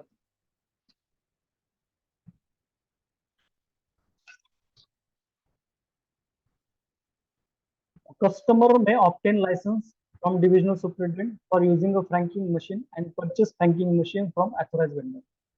आता याचं जे लायसन्स आहे फ्रँकिंग मशीन यूज करायचं याचं लायसन्स जे इश्यू करण्याची अथॉरिटी आहे ती त्या डिव्हिजनचा डिव्हिजनल सुपरिटेंडेंट आहे. मग तो सिनियर सुपरिटेंडेंट पण असू शकतो किंवा तुमचा सुपरिटेंडेंट पण असू शकतो. याच्यावर क्वेश्चन आलेले आहेत बऱ्याचदा. फ्रँकिंग मशीनचं लायसन इश्यू करण्याची अथॉरिटी कोणाची आहे. ऑप्शन राहतील तुम्हाला अधीक्षक डाकघर म्हणजे डिव्हिजनल सुपरिटेंडेंट, वरिष्ठ अधीक्षक डाकघर, senior superintendent of post offices, त्याच्यानंतर तुमचे सब डिव्हिजनल हेड म्हणजे SDIP, assistant superintendent of post office म्हणजे ASP. लक्षात ठेवा जो डिव्हिजनचा हेड आहे त्याला याचं लायसन इश्यू करण्याची अथॉरिटी आहे. आणि हे जे मशीन दिलं जातं गव्हर्नमेंट ऑफ इंडियानी भारतामध्ये काय अथॉराइज वेंडर आहेत त्या वेंडरच्या माध्यमातूनच हे मशीन आपल्याला प्रोव्हाइड केलं जातं. He has to pay advance money for the amount of postage required by him. He franks postal article in lieu of postage stamp. ही म्हणजे कोण जो कोण वापरकर्ता आहे जो युजर असेल फ्रँकिंग मशीनला त्याला जे काय अमाऊंटचं पोस्टेज करायचं आहे त्याचे पैसे त्याला ऍडव्हान्स मध्ये त्या ठिकाणी भरावे लागतात त्या मशीन मध्ये. त्याच्यानंतरच तो ते वापरू शकतो पोस्टेज स्टॅम्पच्या गैरहजेरीमध्ये. Amount of licence fee is ₹375 for the period of 5 years. याच्यावर बऱ्याचदा क्वेश्चन रेट झालेला आहे वेगवेगळ्या पद्धतीने झालेला आहे की अमाऊंट ऑफ लायसन फी जी आहे, लायसन फीची रक्कम किती आणि ते किती वर्षांसाठी तुम्हाला दिलं जातं. ऑप्शन राहतात 275, 175 आणि पिरियड ऑफ लायसन्स जे आहे हे महत्वाचं आहे या ठिकाणी. 5 वर्षांसाठी आपण ते लायसन्स देतो. 375 रुपये किंमत. When the amount at credit falls below 100 rupees, further credit should be made by the user. जेव्हा त्या फ्रँकिंग मशीन मध्ये जे काही ऍडव्हान्स मध्ये अमाऊंट वापरकर्त्याने टाकलेले आहे, युजरने टाकलेले आहे, ती अमाऊंट जेव्हा 100 रुपयाच्या खाली जाते, दॅट टाइम त्यांना ती अमाऊंट क्रेडिट करावी लागते, जेणेकरून 100 रुपीजच्या वर राहील. 100 रुपयाच्या खाली असेल तर त्यांना ते मशीन यूज करता येणार. Rebate of 3% given on the previous consumption if the amount exceeds ₹5,000. याचा अर्थ काय, जर मागच्या वेळेला म्हणजे फॉर एक्झाम्पल कालच्या डेटला 4 मेला जर एखाद्या युजर्सने 10,000 रुपयाचे जर फ्रँक आर्टिकल आणले असतील तर त्या अमाऊंटवर त्याला 3%ची रिबेट दिली जाते. कुठली अमाऊंट, ज्याची रक्कम 5,000च्या वर आहे. म्हणजे फॉर एक्झाम्पल 10,000चं जर त्यांनी बुकिंग केलं असेल तर अमाऊंट एक्सीड 5,000 म्हणजे उरलेल्या 5,000वर त्याला 3% रिबेट दिलं असेल. जर 15,000 केली असेल तर 10,000वर केली जाईल. 7,000 केली असेल तर 2,000वर केली जाईल. The machine has 2 meters. First meter is ascending meter, second is descending meter. हे तुम्हाला त्याचे रिडिंग दाखवत राहतात. हा जो पॉइंट आहे, rebate of 3% given on the previous consumption if the amount exceeds ₹5,000. याच्यामध्ये एक ऍडिशनल मुद्दा लक्षात ठेवा, नोट डाऊन करा. Additional 2% rebate will be provide if the sorting done by users pincode wise. जर पिनकोड वाईज सॉर्टिंग करून एखाद्या युजर्सने तुम्हाला बंडल आणून दिले तर त्याला ऍडिशनल 2% अजून रिबेट दिला जाईल. महत्वाचा मुद्दा आहे तो. Every licence will be issued window delivery ticket for identification of licensee agent. जो युजर आहे त्याचा जो एखादा एजंट असेल जो आपल्या ऑफिसमध्ये आणून ते फ्रँक आर्टिकल देत असेल तर तो त्या युजरचा एजंट आहे, त्या युजरचा माणूस आहे हे ओळखण्यासाठी पोस्ट ऑफिसच्या कर्मचाऱ्यांना युजर्सच्या माध्यमातून त्याला एक विंडो डिलिव्हरी तिकीट दिलं जातं. या तिकिटाच्या माध्यमातून आपण ओळखू शकतो की हा कोणाचा एजंट आहे. Frank articles can be posted at only one offices as specified in the licence. जेव्हा डिव्हिजनल सुपरिटेंडेंट त्यांना लायसन्स इश्यू करतो स्टार्टिंगला 5 वर्षांसाठी, त्याच वेळेला त्याला ते कुठल्या ऑफिसेसला पोस्ट करायचे त्याचं सुद्धा त्या ऑफिसचं नाव त्या ठिकाणी नमूद केलं जातं. आणि जे काही फ्रँक केलेले आर्टिकल आहेत it must be handed over at the counter. म्हणजे ऑफिसमध्येच ते आर्टिकल तुम्हाला आणून द्यावे लागतात. ते तुम्हाला लेटर बॉक्समध्ये टाकता येत नाहीत. लेटर बॉक्समध्ये जर आर्टिकल टाकले गेले तर त्यांना अनपेड ट्रीट करावं लागतं. म्हणजे जरी त्यांनी ₹10 स्टॅम्प मारला असेल त्या आर्टिकलवर आणि त्यांनी लेटर बॉक्समध्ये ते आर्टिकल टाकले गेली तर ₹0 स्टॅम्प मारलाय असंच त्यांना काउंट केलं जातं. त्यांच्याकडून तेवढे पैसे आपल्याला घ्यावे लागतात, वसूल करावे लागतात. Maximum number of 3 postings are allowed in a day. With every dispatch following documents must be presented. म्हणजे जेव्हा आपण ते फ्रँक आर्टिकल करतो तर त्यावेळेला आपल्याला दिवसातून फक्त 3 वेळा ते फ्रँकिंग करण्यासाठी अलाउड आहे. एका वेळेमध्ये तुम्ही 500 करा, 1000 करा, 1500 करा. परंतु असे जे सेशन्स असतील ते 3 सेशन मध्ये तुम्हाला करता येईल. 4थ्या सेशन मध्ये तुम्हाला अलाउ केलं जाणार नाही. आणि फ्रँकिंग केल्यानंतर जेव्हा तुम्ही ते काउंटरवर देण्यासाठी किंवा ऑफिसमध्ये देण्यासाठी आर्टिकल द्याल त्यावेळेला तुम्हाला त्यांच्यासोबत काही डॉक्युमेंट्स द्यावे लागतात. त्याची 3 नावं आहेत, ही महत्वाची आहेत. फ्रँकिंग मशीन रेकॉर्ड बुक. बऱ्याच जणांनी सब ऑफिस मध्ये पाहिलं असेल, जर फ्रँकिंग मशीन असेल तर एक ब्ल्यू कलरचे रिडिंग दिलेला एक कागद असतो छोटासा A4 साईजच्या हाफ मध्ये. फ्रँकिंग मशीन डिस्पॅच स्लिप आणि विंडो डिलिव्हरी तिकीट. त्यामुळे हे 3 रेकॉर्ड्स इम्पॉर्टंट आहेत. त्याच्यावर बऱ्याचदा क्वेश्चन रेज झालेला आहे की which are these 3 documents that are provided while dispatch the documents. So these are the 3 documents. First is franking machine record book, second is franking machine dispatch book, and last one is window delivery ticket. Frank articles should be bundled according to postage. म्हणजे जे काही postage असेल म्हणजे ₹5 जर article असतील तर सर्व ₹5 article एका बंडल मध्ये बांधले गेले पाहिजे. ₹10 आर्टिकल असेल तर 10 मध्ये त्यांचं बंडल वेगळं केलं पाहिजे. Franking machine register is maintain for each licence. हे जे रजिस्टर असतं फ्रँकिंग मशीनचं हे प्रत्येक लायसन्स साठी वेगवेगळं आपण मेंटेन ठेवतो. Franking article must be posted on the same day. हा अतिशय महत्वाचा क्लॉज आहे. फ्रँक केलेले आर्टिकल जर तुम्हाला मागच्या डेटने आणून दिले म्हणजे कालच्या 4 तारखेचे फ्रँक केलेले आर्टिकल आज आणून दिले तर ते अनपेड आहेत असं ट्रीट केलं जाईल. त्याच्यामुळे फ्रँक केलेले आर्टिकल तुम्हाला सेम डे डिस्पॅच साठी द्यावे लागतात आणून ऑफिसमध्ये. Otherwise, those article can be accepted on the next day, provided they have the frank impression of the date of presentation with zero value. जसं सांगितल्याप्रमाणे त्यांना झिरो व्हॅल्यू असं कन्सिडर केलं जाईल. And customer has to pay a minimum of ₹2,000 as first credit machine needs to be received when the credit falls below ₹100. जेव्हा केव्हा machine आपल्याला reset करायचं राहील कस्टमरला, तेव्हा त्याला जो फर्स्ट क्रेडिट आहे ते 2,000चं कमीत कमी केलं जाईल आणि 100च्या पट्टीमध्ये त्याचं क्रेडिट राहणार आहे. Renewal of license has to be done 1 month before the expiry of license. Failure to do will incur additional charge of ₹100. म्हणजे जे लायसनची जी एक्सपायरी आहे 5 वर्षांचं जे लायसन आहे ते तुम्हाला 1 महिना लायसन एक्सपायर होण्याच्या अगोदर रिन्यू करावं लागेल. जर केलं नाही तर तुम्हाला ते ₹100 ऍडिशनल दंड तुमच्यावर लावून ते रिन्यू करता येईल. याच्यामध्ये एक महत्वाचा पॉइंट आहे, तो नोट डाऊन करा. रिन्युअल ऑफ लायसन्स जर तुम्ही 3 महिन्यापर्यंत केलं नाही, म्हणजे expiry of licence for example समजा डिसेंबर 23 मध्ये तुमचं एक्सपायरी झालेलं आहे आणि मार्च पर्यंत जर तुम्ही लायसन्स त्याचं रिन्यू केलं नाही तर ते लायसन्स कॅन्सल केलं जाईल. दॅट टाइम तुम्हाला नवीन लायसन्स घ्यावं लागेल. आणि जर तुम्ही 3 महिन्याच्या अगोदर लायसन्स केलं तर ते ₹100 भरून तुम्हाला रिन्यू केलं जाईल. त्याच्यामुळे कॅन्सलचा जो क्लॉज आहे त्याच्या या ठिकाणी महत्वाचा आहे की जर लायसन्स 3 महिन्याच्या आत रिन्यू केलं नाही तर ते कॅन्सल होईल. Divisional superintendent issued licence for franking machines. या ठिकाणी सांगितल्याप्रमाणे फ्रँकिंग मशीनचे जे काही लायसन्स आहेत त्याचं कोण इश्यू करतो? डिव्हिजनल सुपरिटेंडेंट इश्यू करतो. प्रिव्हियस कन्झम्पशन जर 5,000च्या वर गेलं तर त्याच्यावर आपण 3% रिबेट देतो. त्याच्यात एक ऍडिशनल पॉईंट हा सांगितला होता, जर युजर्सने पिनकोड वाईज सॉर्टिंग केलेले बंडल आपल्याला आणून दिले तर त्याच्यावर आपण 2% ऍडिशनल त्यांना रिबेट इश्यू करतो. Frank article can be accepted on the next day provided they have the frank impression of the date of presentation in zero value. जर नेक्स्ट डेला मागच्या तारखेचे जर आर्टिकल आणून दिले फ्रँक केले तर त्यांना झिरो व्हॅल्यू आहे असं समजून आपण त्यांना ट्रीट करतो. आता याच्यामध्ये एक ऍडिशनल पॉईंट हा आहे, फ्रँकिंग मशीन जे आहे, फ्रँकिंग मशीनचं लायसन इश्यू करण्यासाठी डिपार्टमेंटने सुद्धा काही स्टँडर्ड पिरियड दिलेला आहे. डिव्हिजनल सुपरिटेंडेंटला 10 दिवसाच्या आत एखाद्याने जर अर्ज केला तर फ्रँकिंग मशीनचं लायसन इश्यू करावं लागतं आणि रिन्यू करण्यासाठी जर एखाद्याने ऍप्लिकेशन केलं तर त्याचा रिन्युअलचा पिरियड आहे 5 दिवस. दोन्ही मुद्दे महत्वाचे आहेत, दोन्ही लिहून ठेवा. त्याच्यानंतर याच्यामध्ये हाही पॉईंट महत्वाचा आहे, कुठल्याही फ्रँक केलेल्या आर्टिकलवर एकापेक्षा जास्त जाहिरात असू नये किंवा कुठलीही स्लोगन त्या कंपनीची किंवा त्या ऑफिसची असता कामा नये. म्हणजे नॉट मोर दॅन 1 स्लोगन और advertisement is use on any one article.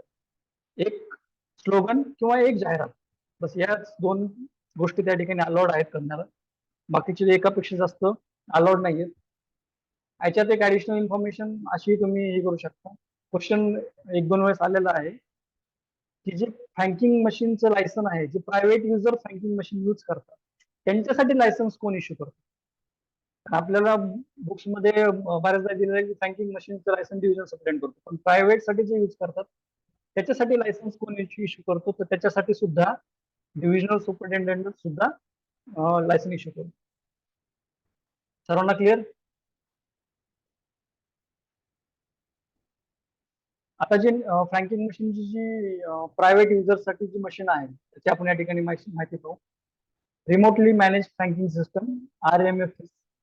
India Post has launched remotely managed franking system from 16 August 2010. Sorry, इथं डेट करेक्ट करून घ्या, 1 जुलै 2013. Only the article frank through DigiFrank Plus machines are accepted from private franking machines users. DigiFrank जो ही आहे machine आहे त्याच्यातूनच फ्रँकच्या मशीनने frank केलेले आर्टिकल स्वीकारले जातील. That is article with frank impression in red country should not be accepted from private FMU. त्या ठिकाणी बघा उलटा क्वेश्चन केलेला आहे. रेड कलरचे जे फ्रँक केलेले आर्टिकल आहेत ते प्रायव्हेट प्लेअर कडून आपण स्वीकारणार नाहीत. तर प्रायव्हेट प्लेअरने जे फ्रँक केलेले आर्टिकल आहेत ते मस्ट बी ब्ल्यू कलर मध्ये असले पाहिजे. आता जे प्रायव्हेट युजर्स मशीन यूज करतात त्याचे काही सायलेंट फीचर्स आहेत. RFMS generates secure 2D barcode with frank impression. The barcode can be scanned to check the genuineness of the frank impression. म्हणजे बारकोड त्याचे स्कॅन सुद्धा केले जातात आणि तो बारकोड आहे तो 2D बारकोड राहतो. Frank impression will be in blue color and indicate the following class of article and feed code. Authentication of code, date of Frank, mail item number, license identify number, Frank value आणि 2D barcode. तो barcode आहे तो जर scan केला तर तो आपल्याला एक खालच्या प्रकारे माहिती इन्फॉर्मेशन त्या ठिकाणी प्रोव्हाइड करतो. म्हणजे आपण कुठलेही बारकोड स्कॅन केल्यानंतर जशी आपल्याला इन्फॉर्मेशन मिळते. फॉर एक्झाम्पल गुगल पेला जर आपण एखादा बारकोड केला तर कोणाचा नंबर कळतो, तसं तो बारकोड स्कॅन केल्यानंतर आपल्याला काही इन्फॉर्मेशन त्या ठिकाणी कळते. Each manufacturer has to maintain its own centrally located remotely managed franking server in India. हे जे मॅन्युफॅक्चरर आहेत फ्रँकिंग मशीन तयार करणारे त्यांना एक सेंट्रली इंडियामध्ये एक सर्व्हर तयार करावं लागतं जे या प्रायव्हेट युजरसाठी काम करतं.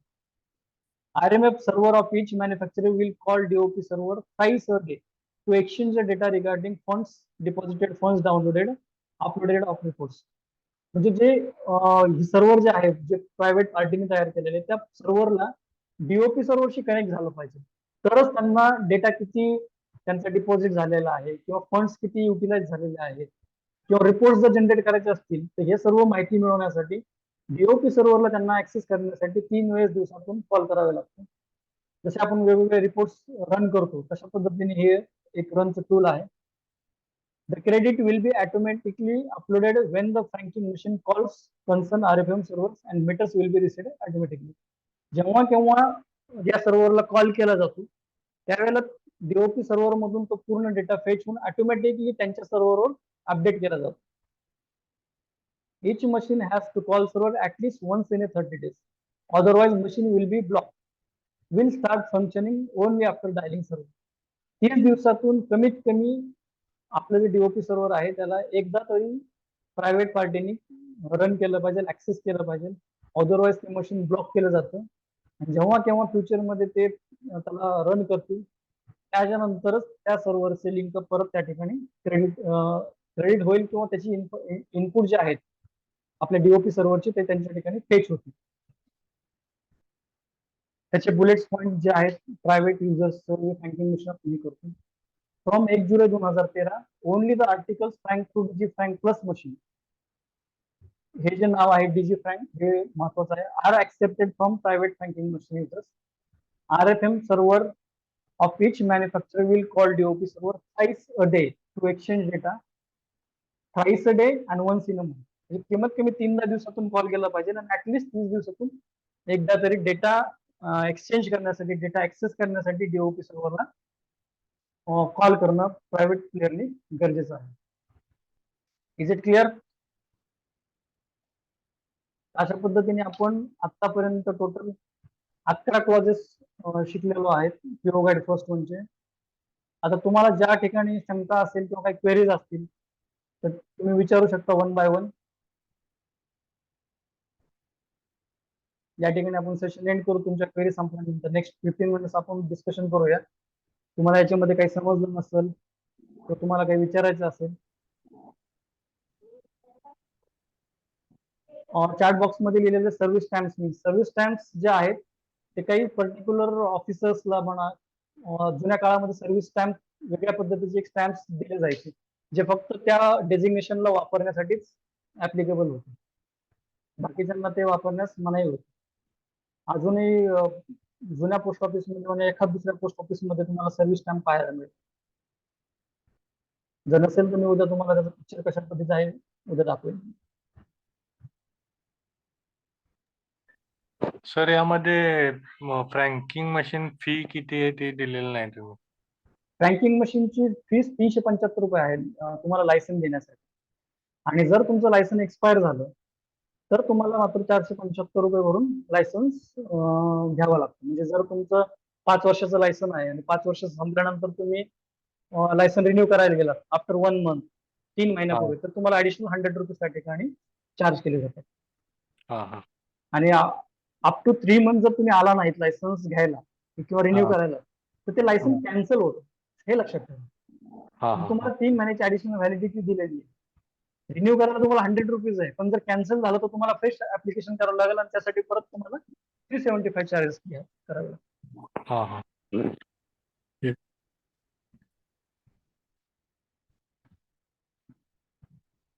आणखी कुणाला काही शंका?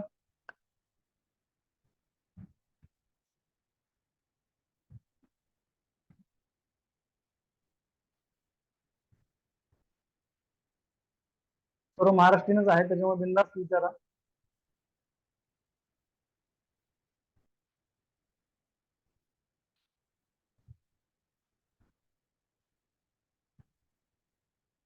हॅलो बोला. सर, नेक्स्ट क्लास कधी असेल आणि पेमेंट मेथड बद्दल थोडी सांगाल का? नेक्स्ट क्लास तुम्हाला तुमच्या व्हॉट्सअप ग्रुपवर कळवण्यात येईल. त्याचं शेड्यूल, त्याची लिंक. म्हणजे सर रोज होईल की? आता हे पहा, तुमच्यावर डिपेंड आहे. आपलं जर हे केलं, सिलेबस पाहिला, तर अल्टरनेट डेचा आपण हे ठेवलेलं आहे की अल्टरनेट डे मध्ये आपण क्लासेस कंडक्ट करतो. पण शनिवार रविवार जर आला, त्या ठिकाणी जर तुमची कॅपेबिलिटी असेल बसण्याची, तर मी 2-3 तास पण तुम्हाला त्या ठिकाणी प्रोव्हाइड करू शकतो नॉलेज. जेवढं तुम्ही लवकर सिलेबस कव्हर कराल, तेवढा तुम्हाला ऍडिशनल टाइम मिळेल तुमच्या एक्झामसाठी प्रिपरेशन. कारण माइट बी माझ्या नॉलेज प्रमाणे नेक्स्ट मंथ मध्ये नोटिफिकेशन इश्यू होईल. त्यांनी टेंटेटिव्ह डेट मेची लास्ट वीक दिलेली. पण नोटिफिकेशनच्या पूर्वी आपल्याला 70-80% सिलेबस कव्हर करणं गरजेचं आहे. म्हणजे तुम्हाला ऍडिशनल त्या ठिकाणी बेनिफिट राहील. बाकीच्यांपेक्षा तुम्ही एक स्टेप अहेड राहतो सिलेबस कव्हर करण्यासाठी. तुमचं रिव्हिजन जास्त होतील त्याच्यामध्ये.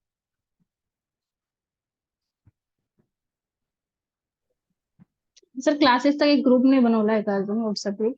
हा, आज बनवला जाईल त्याचा व्हॉट्सअपला. त्याच्यावर तुम्हाला सर्व इन्फॉर्मेशन शेअर केली जाईल. मग तुमच्या नोट्स ज्या आहेत त्या नोट्स तुम्हाला प्रोव्हाइड केले जातील. त्याच्यानंतर मोबाईल ऍप्लिकेशन जे काही सबस्क्राईब केलेले मेंबर्स असतील, ज्यांनी पेमेंट केलेले, त्या सर्वांची आज संध्याकाळपासून मोबाईल ऍक्सेस दिला जाईल. त्याच्यावर तुम्ही पाहू शकता अराउंड 2-3 हजार तुम्हाला इन्स्टिट्यूट पाहायला मिळते प्रत्येक टॉपिक वाईज. त्याच्यामध्ये तुम्हाला तुमचे जे इंग्लिश टू हिंदी वाले क्वेश्चन्स आहेत किंवा जनरल अवेअरनेस आहे, मॅथमॅटिक्स आहे, जनरल जीके आहे, त्याच्यावर सुद्धा बरेच क्वेश्चन तुम्हाला त्या ठिकाणी पाहायला मिळतील. स्टडी सर मटेरियल आपली पण त्या फी ठिकाणी आपण ही केलेली आहे. सॉरी, फी किती आहे आपली? ऋषिकेश, फीस आपली 3,000 रुपये आहे. 3,000 आहे का? येस. 3,000 मध्ये तुम्हाला मी नोट्स देत आहोत. त्याच्यानंतर मोबाईल ऍप्लिकेशन मध्ये 30 दिवसांचा ऍक्सेस देत आहोत. हा, चालेल चालेल.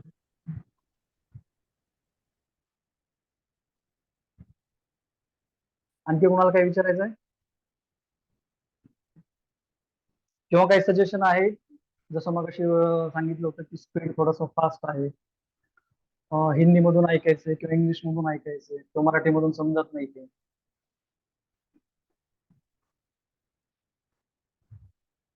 मराठी आणि इंग्लिश बेटर आहे का? मराठी आणि इंग्लिश बेटर आहे, कारण स्टार्टिंगला आय थिंक 1-2 नॉन महाराष्ट्रीयन होते म्हणून मी हिंदी केलं, पण ते लेफ्ट झाल्यानंतर मग आपण मराठीमध्ये कंटिन्यू केलं. या ज्या नोट्स आहेत तुम्हाला मी प्रोव्हाइड करणार आहे, या आपल्यामध्ये तुम्हाला कुठल्याही याच्यामध्ये पाहायला मिळणार नाहीत. मराठीमध्ये पूर्ण डिझाईन केलेलं आहे notes. कारण प्रामुख्याने बऱ्याचदा हा इश्यू मला स्वतःही अनुभवायला मिळाला की आपल्या मुलांना इंग्लिशची बरीच अडचण येते, समजत नाही. त्याच्यामुळे आम्ही याच्यावर बरीच मेहनत घेऊन एंटायर नोट्स मराठीमध्ये क्रिएट केलेले, जेणेकरून अंडरस्टँडिंग अजून चांगल्या पद्धतीने व्हावी. सर बट इंग्लिश नोट्स पण सेंड करणार आहेत ना तुम्ही येस ग्रुपवर? Yes, sure sure. English notes मस्त तुम्हाला शुअर करणार केले जातील. मराठी जर तुम्ही डिमांड केली तर शुअर शेअर केली जाईल. त्याच्यामुळे जे काय तुम्हाला पीपीटी पण बनवल्यात ते इंग्लिशमध्येच बनवल्यात. माझे प्रेफरन्स असं राहील किंवा सांगणार आहे, एक्झाम जो द्याल तुम्ही तो तुम्ही इंग्लिशमध्ये द्या, मराठीमध्ये देऊ नका. फक्त अंडरस्टँडिंग साठी तुम्ही मराठीचा यूज करू शकता.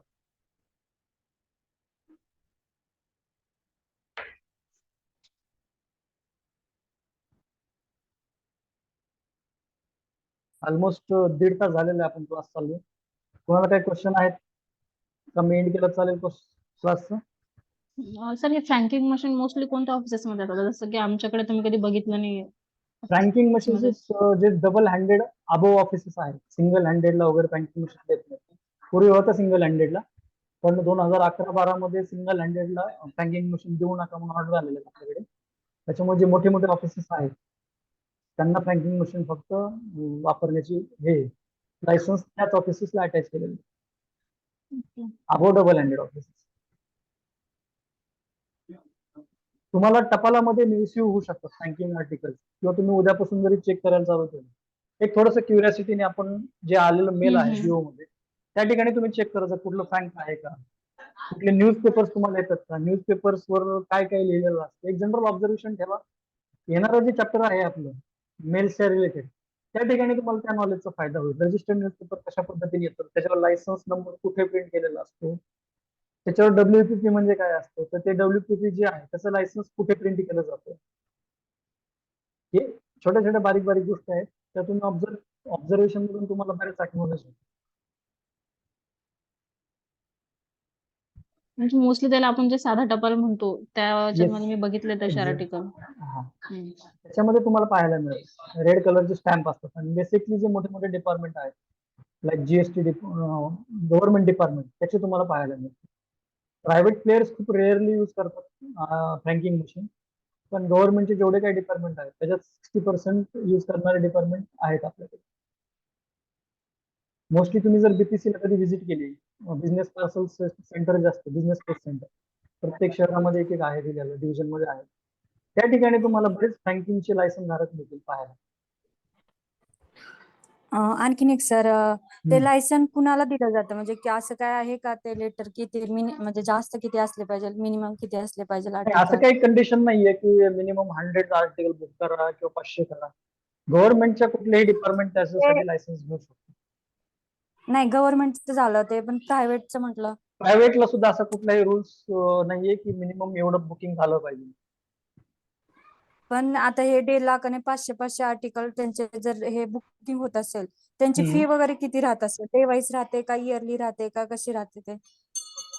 फीस, लायसन्सची फीस जी आहे, लायसन्स आपण एकदा ते इश्यू करतो. लायसन्सची फीस ते वेगळी असेल ना 5 हा. इयरची, आणि हा. आपण आता त्यांची बुकिंग वाईज फी वेगळी राहत असेल ना? बुकिंग वाईज जसं आपण पोस्टेज घेतो, इन शॉर्ट पोस्टेजचा जो स्टॅम्प तुम्ही आर्टिकलवर लावणार आहे 5 रुपये, 20 ग्रॅमचं जर आर्टिकल असेल त्याच्यावर हा. तुम्ही 5 रुपयाचा स्टॅम्प लावणार, बरोबर. मग असे ओके. 1 लाख जरी आर्टिकल एखाद्या XYZ प्रायव्हेट पार्टीकडे असतील, तर 1 लाख हा. आर्टिकलवर त्याला स्टॅम्पच्या ऐवजी फ्रँकिंगचा स्टॅम्प मारायचा 5 रुपयाचा. म्हणजे या ठिकाणी काय होतं, तुम्हाला हा. स्टॅम्प चिटकवायला जो वेळ लागतो, मग तुम्ही गम ओके. करणार, गम करून त्याच्यावर पेस्ट करणार, याच्यात जे मॅन हँडलिंग आहे ते वाचवण्यासाठी फ्रँकिंग मशीन ऑप्शन क्रिएट केलेलं आहे, ज्याच्यामध्ये ऑटोमॅटिकली मशीनद्वारे तुम्हाला एका तासामध्ये आर्टिकल बऱ्यापैकी फ्रँक करून मिळतं. म्हणजे इथं 500 आर्टिकल तुम्हाला चिटकवायला, स्टॅम्प चिटकवायला 1 दिवस जात असेल, तर मशीनद्वारे तुम्हाला एका तासामध्ये ती सगळी फ्रँक करून मिळते. त्याला ऍक्च्युअली रिचार्ज करावा लागतो है ना सर? एक्झॅक्टली, रिचार्ज करावं लागतं. त्याची अमाऊंट, फॉर एक्झाम्पल 1 लाखाचं तुम्ही रिचार्ज केलं आणि दुसऱ्या दिवशी तुम्ही 20,000 रुपये त्यातले यूज केले, तर तुमची अमाऊंट जी आहे, बॅलन्स त्या ठिकाणी 80,000 दाखवेल. आणि असं बॅलन्स ज्या वेळेला 100 रुपयाच्या खाली जाईल त्यावेळेला तुम्हाला ते परत रिचार्ज करावे लागेल.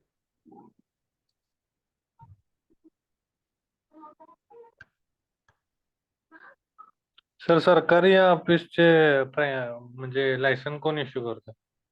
Divisional superintendent. मी मगाशी तुम्हाला त्याच्यामुळे सांगितलं, कन्फ्युजिंग पॉईंट आहे. सरकारी आणि प्रायव्हेट, बऱ्याचदा आपल्याला सरकारी नाव कळलेलं असतं किंवा आपलं पाहण्यात येतं की सरकारी डिपार्टमेंट कडून आलेलं फ्रँक आर्टिकल म्हणजे लाल कलरचं आर्टिकल. क्वेश्चन येतो की प्रायव्हेट पार्टीला फ्रँक मशीन लायसन्स कोण इश्यू करतो, त्याचे मी उत्तर डिव्हिजनल माझ्या सुपरिटेंडेंट. वाचण्यानुसार की सरकारी याच्यात पीएमजी इश्यू करतात. नाही, सरकारी सुद्धा डिव्हिजनल सुपरिटेंडेंटच करतो. पीएमजी हा तुम्हाला ऑप्शन दिला जाऊ शकतो, पीएमजी किंवा तुमचा SDIP, तर त्याच्यात लक्षात ठेवा डिव्हिजनल सुपरिटेंडेंट, दोन्ही लायसन डिव्हिजनल सुपरिटेंडेंट इश्यू करतो, सरकारी सुद्धा आणि प्रायव्हेट सुद्धा. ठीक आहे.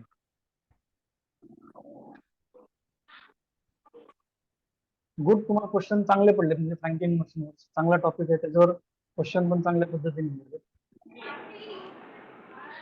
जर हेल्दी डिस्कशन ठेवलंय अशा पद्धतीने, तर मलाही तुम्हाला कम्युनिकेशन करायला आणि समजून सांगायला सोपं जाईल. आपण लिमिटेड आहोत, तर आपण अशा पद्धतीनेच नेक्स्ट क्लासेस करूया. फक्त आज जे आपण 11 क्लासेस शिकलेलो आहेत, याचा क्लास झाल्यानंतर ऍटलीस्ट अर्धा तास तरी ते क्लासेस सर्व रीड करत जा, आणि ज्या वेळेला नेक्स्ट टाइम क्लास असेल दॅट टाइम तुम्ही परत रिव्हिजन करत जा. कारण त्या दिवशी आपण एक सुरुवातीचे 5 ते 10 मिनिटं परत त्याच्यात क्वेश्चन आन्सर करूया, म्हणजे तुम्हाला रिव्हिजन पण होईल सोबत क्लास सोबतच. आणि एकदा अशी जर 3-4 पद्धतीने एकाच टॉपिकवर रिव्हिजन झाली तर तुम्हाला एंटायर सेशन होईपर्यंत रिवाइज करायची गरज नाही पडत.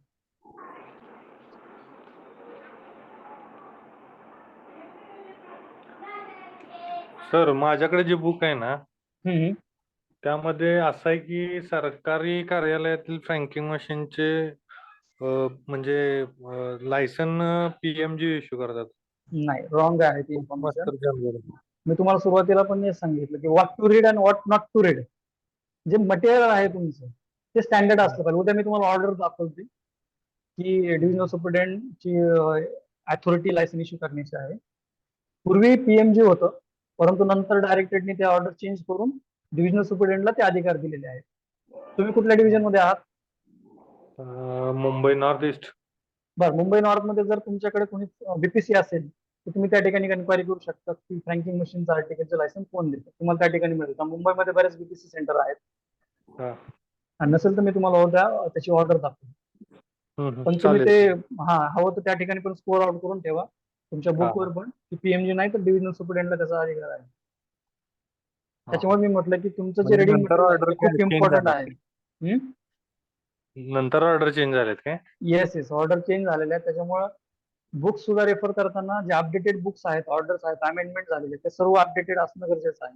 अदरवाईज आपण डोक्यात एक आन्सर घेऊन जातो आणि एक्झाम मध्ये आपल्याला त्या ठिकाणी फटका बसतो. होय. चालेल. ऍक्च्युली सर तिथे ना लायसनचे 3 टाइप्स दिलेले आहेत, इंडिव्हिज्युअल, कमर्शियल आणि डिपार्टमेंट.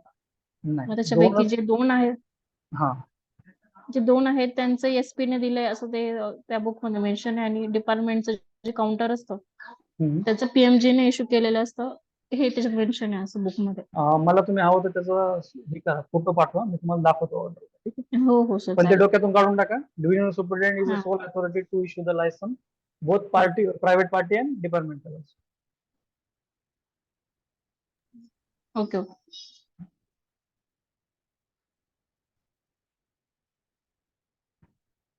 फ्रँकिंग मशीनचं जे क्रेडिट आहे फर्स्ट 2,000 रुपये, हा एक महत्वाचा मुद्दा लक्षात ठेवा. चला एक मी क्वेश्चन तुम्हाला करतो.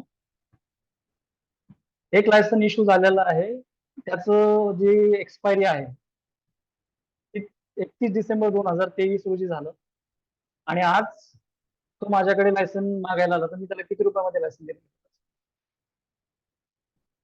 लायसन्स कॅन्सल होईल सर 3 महिने झाल्यानंतर. एक्झॅक्टली, बरोबर. लायसन त्याचं कॅन्सल होईल जर आणि विदिन त्याला 3 जो मंथ्स आला चार्ज तर लागेल, त्याला जो चार्ज लागेल तो हम्म. मात्र 475 रुपये. 475. Exactly, right.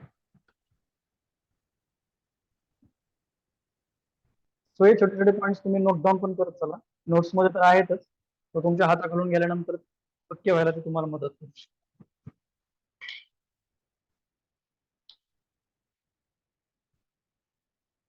ठीक आहे, आज तुमचा तुम्ही ग्रुप तयार करून बोला. सर तुमचं इंट्रोडक्शन नाही दिलं तुम्ही. मी इंट्रोडक्शन माझी डिपार्टमेंट मध्ये, आता आपल्याकडे काही रूल्स रेग्युलेशन असे आहेत त्यामुळे प्रायव्हसी मला मेंटेन करावी लागते. मी डिपार्टमेंट मध्ये जवळपास 17-18 वर्ष झालं सर्व्हिस करतो. मी सध्या ऑफिसर रँक वर मध्ये काम करत आहे. ओके.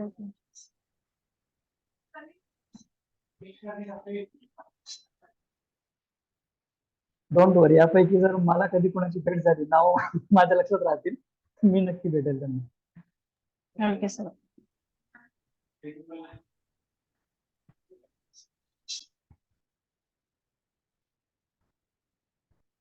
कुणाला काय क्वेश्चन आहे आणखी? क्लास एंड करायचा या ठिकाणी आपण.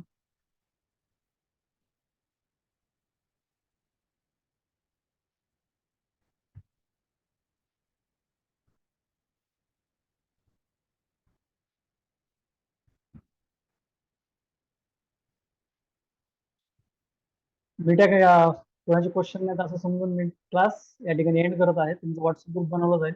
ज्यांनी पेमेंट केलं नसेल त्यांनी तात्काळ पेमेंट करून रजिस्ट्रेशन करून घ्या.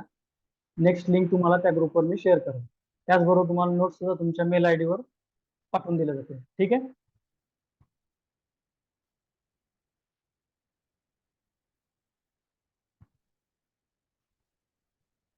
चला, क्लोज द क्लास. त्या कोणाचे काही क्वेरीज आहेत अजून विचारायचं आहे काही? नाही. ओके. Okay, thank you. चला नेक्स्ट भेटूया नेक्स्ट सेशन मध्ये. Have a good day to all of you.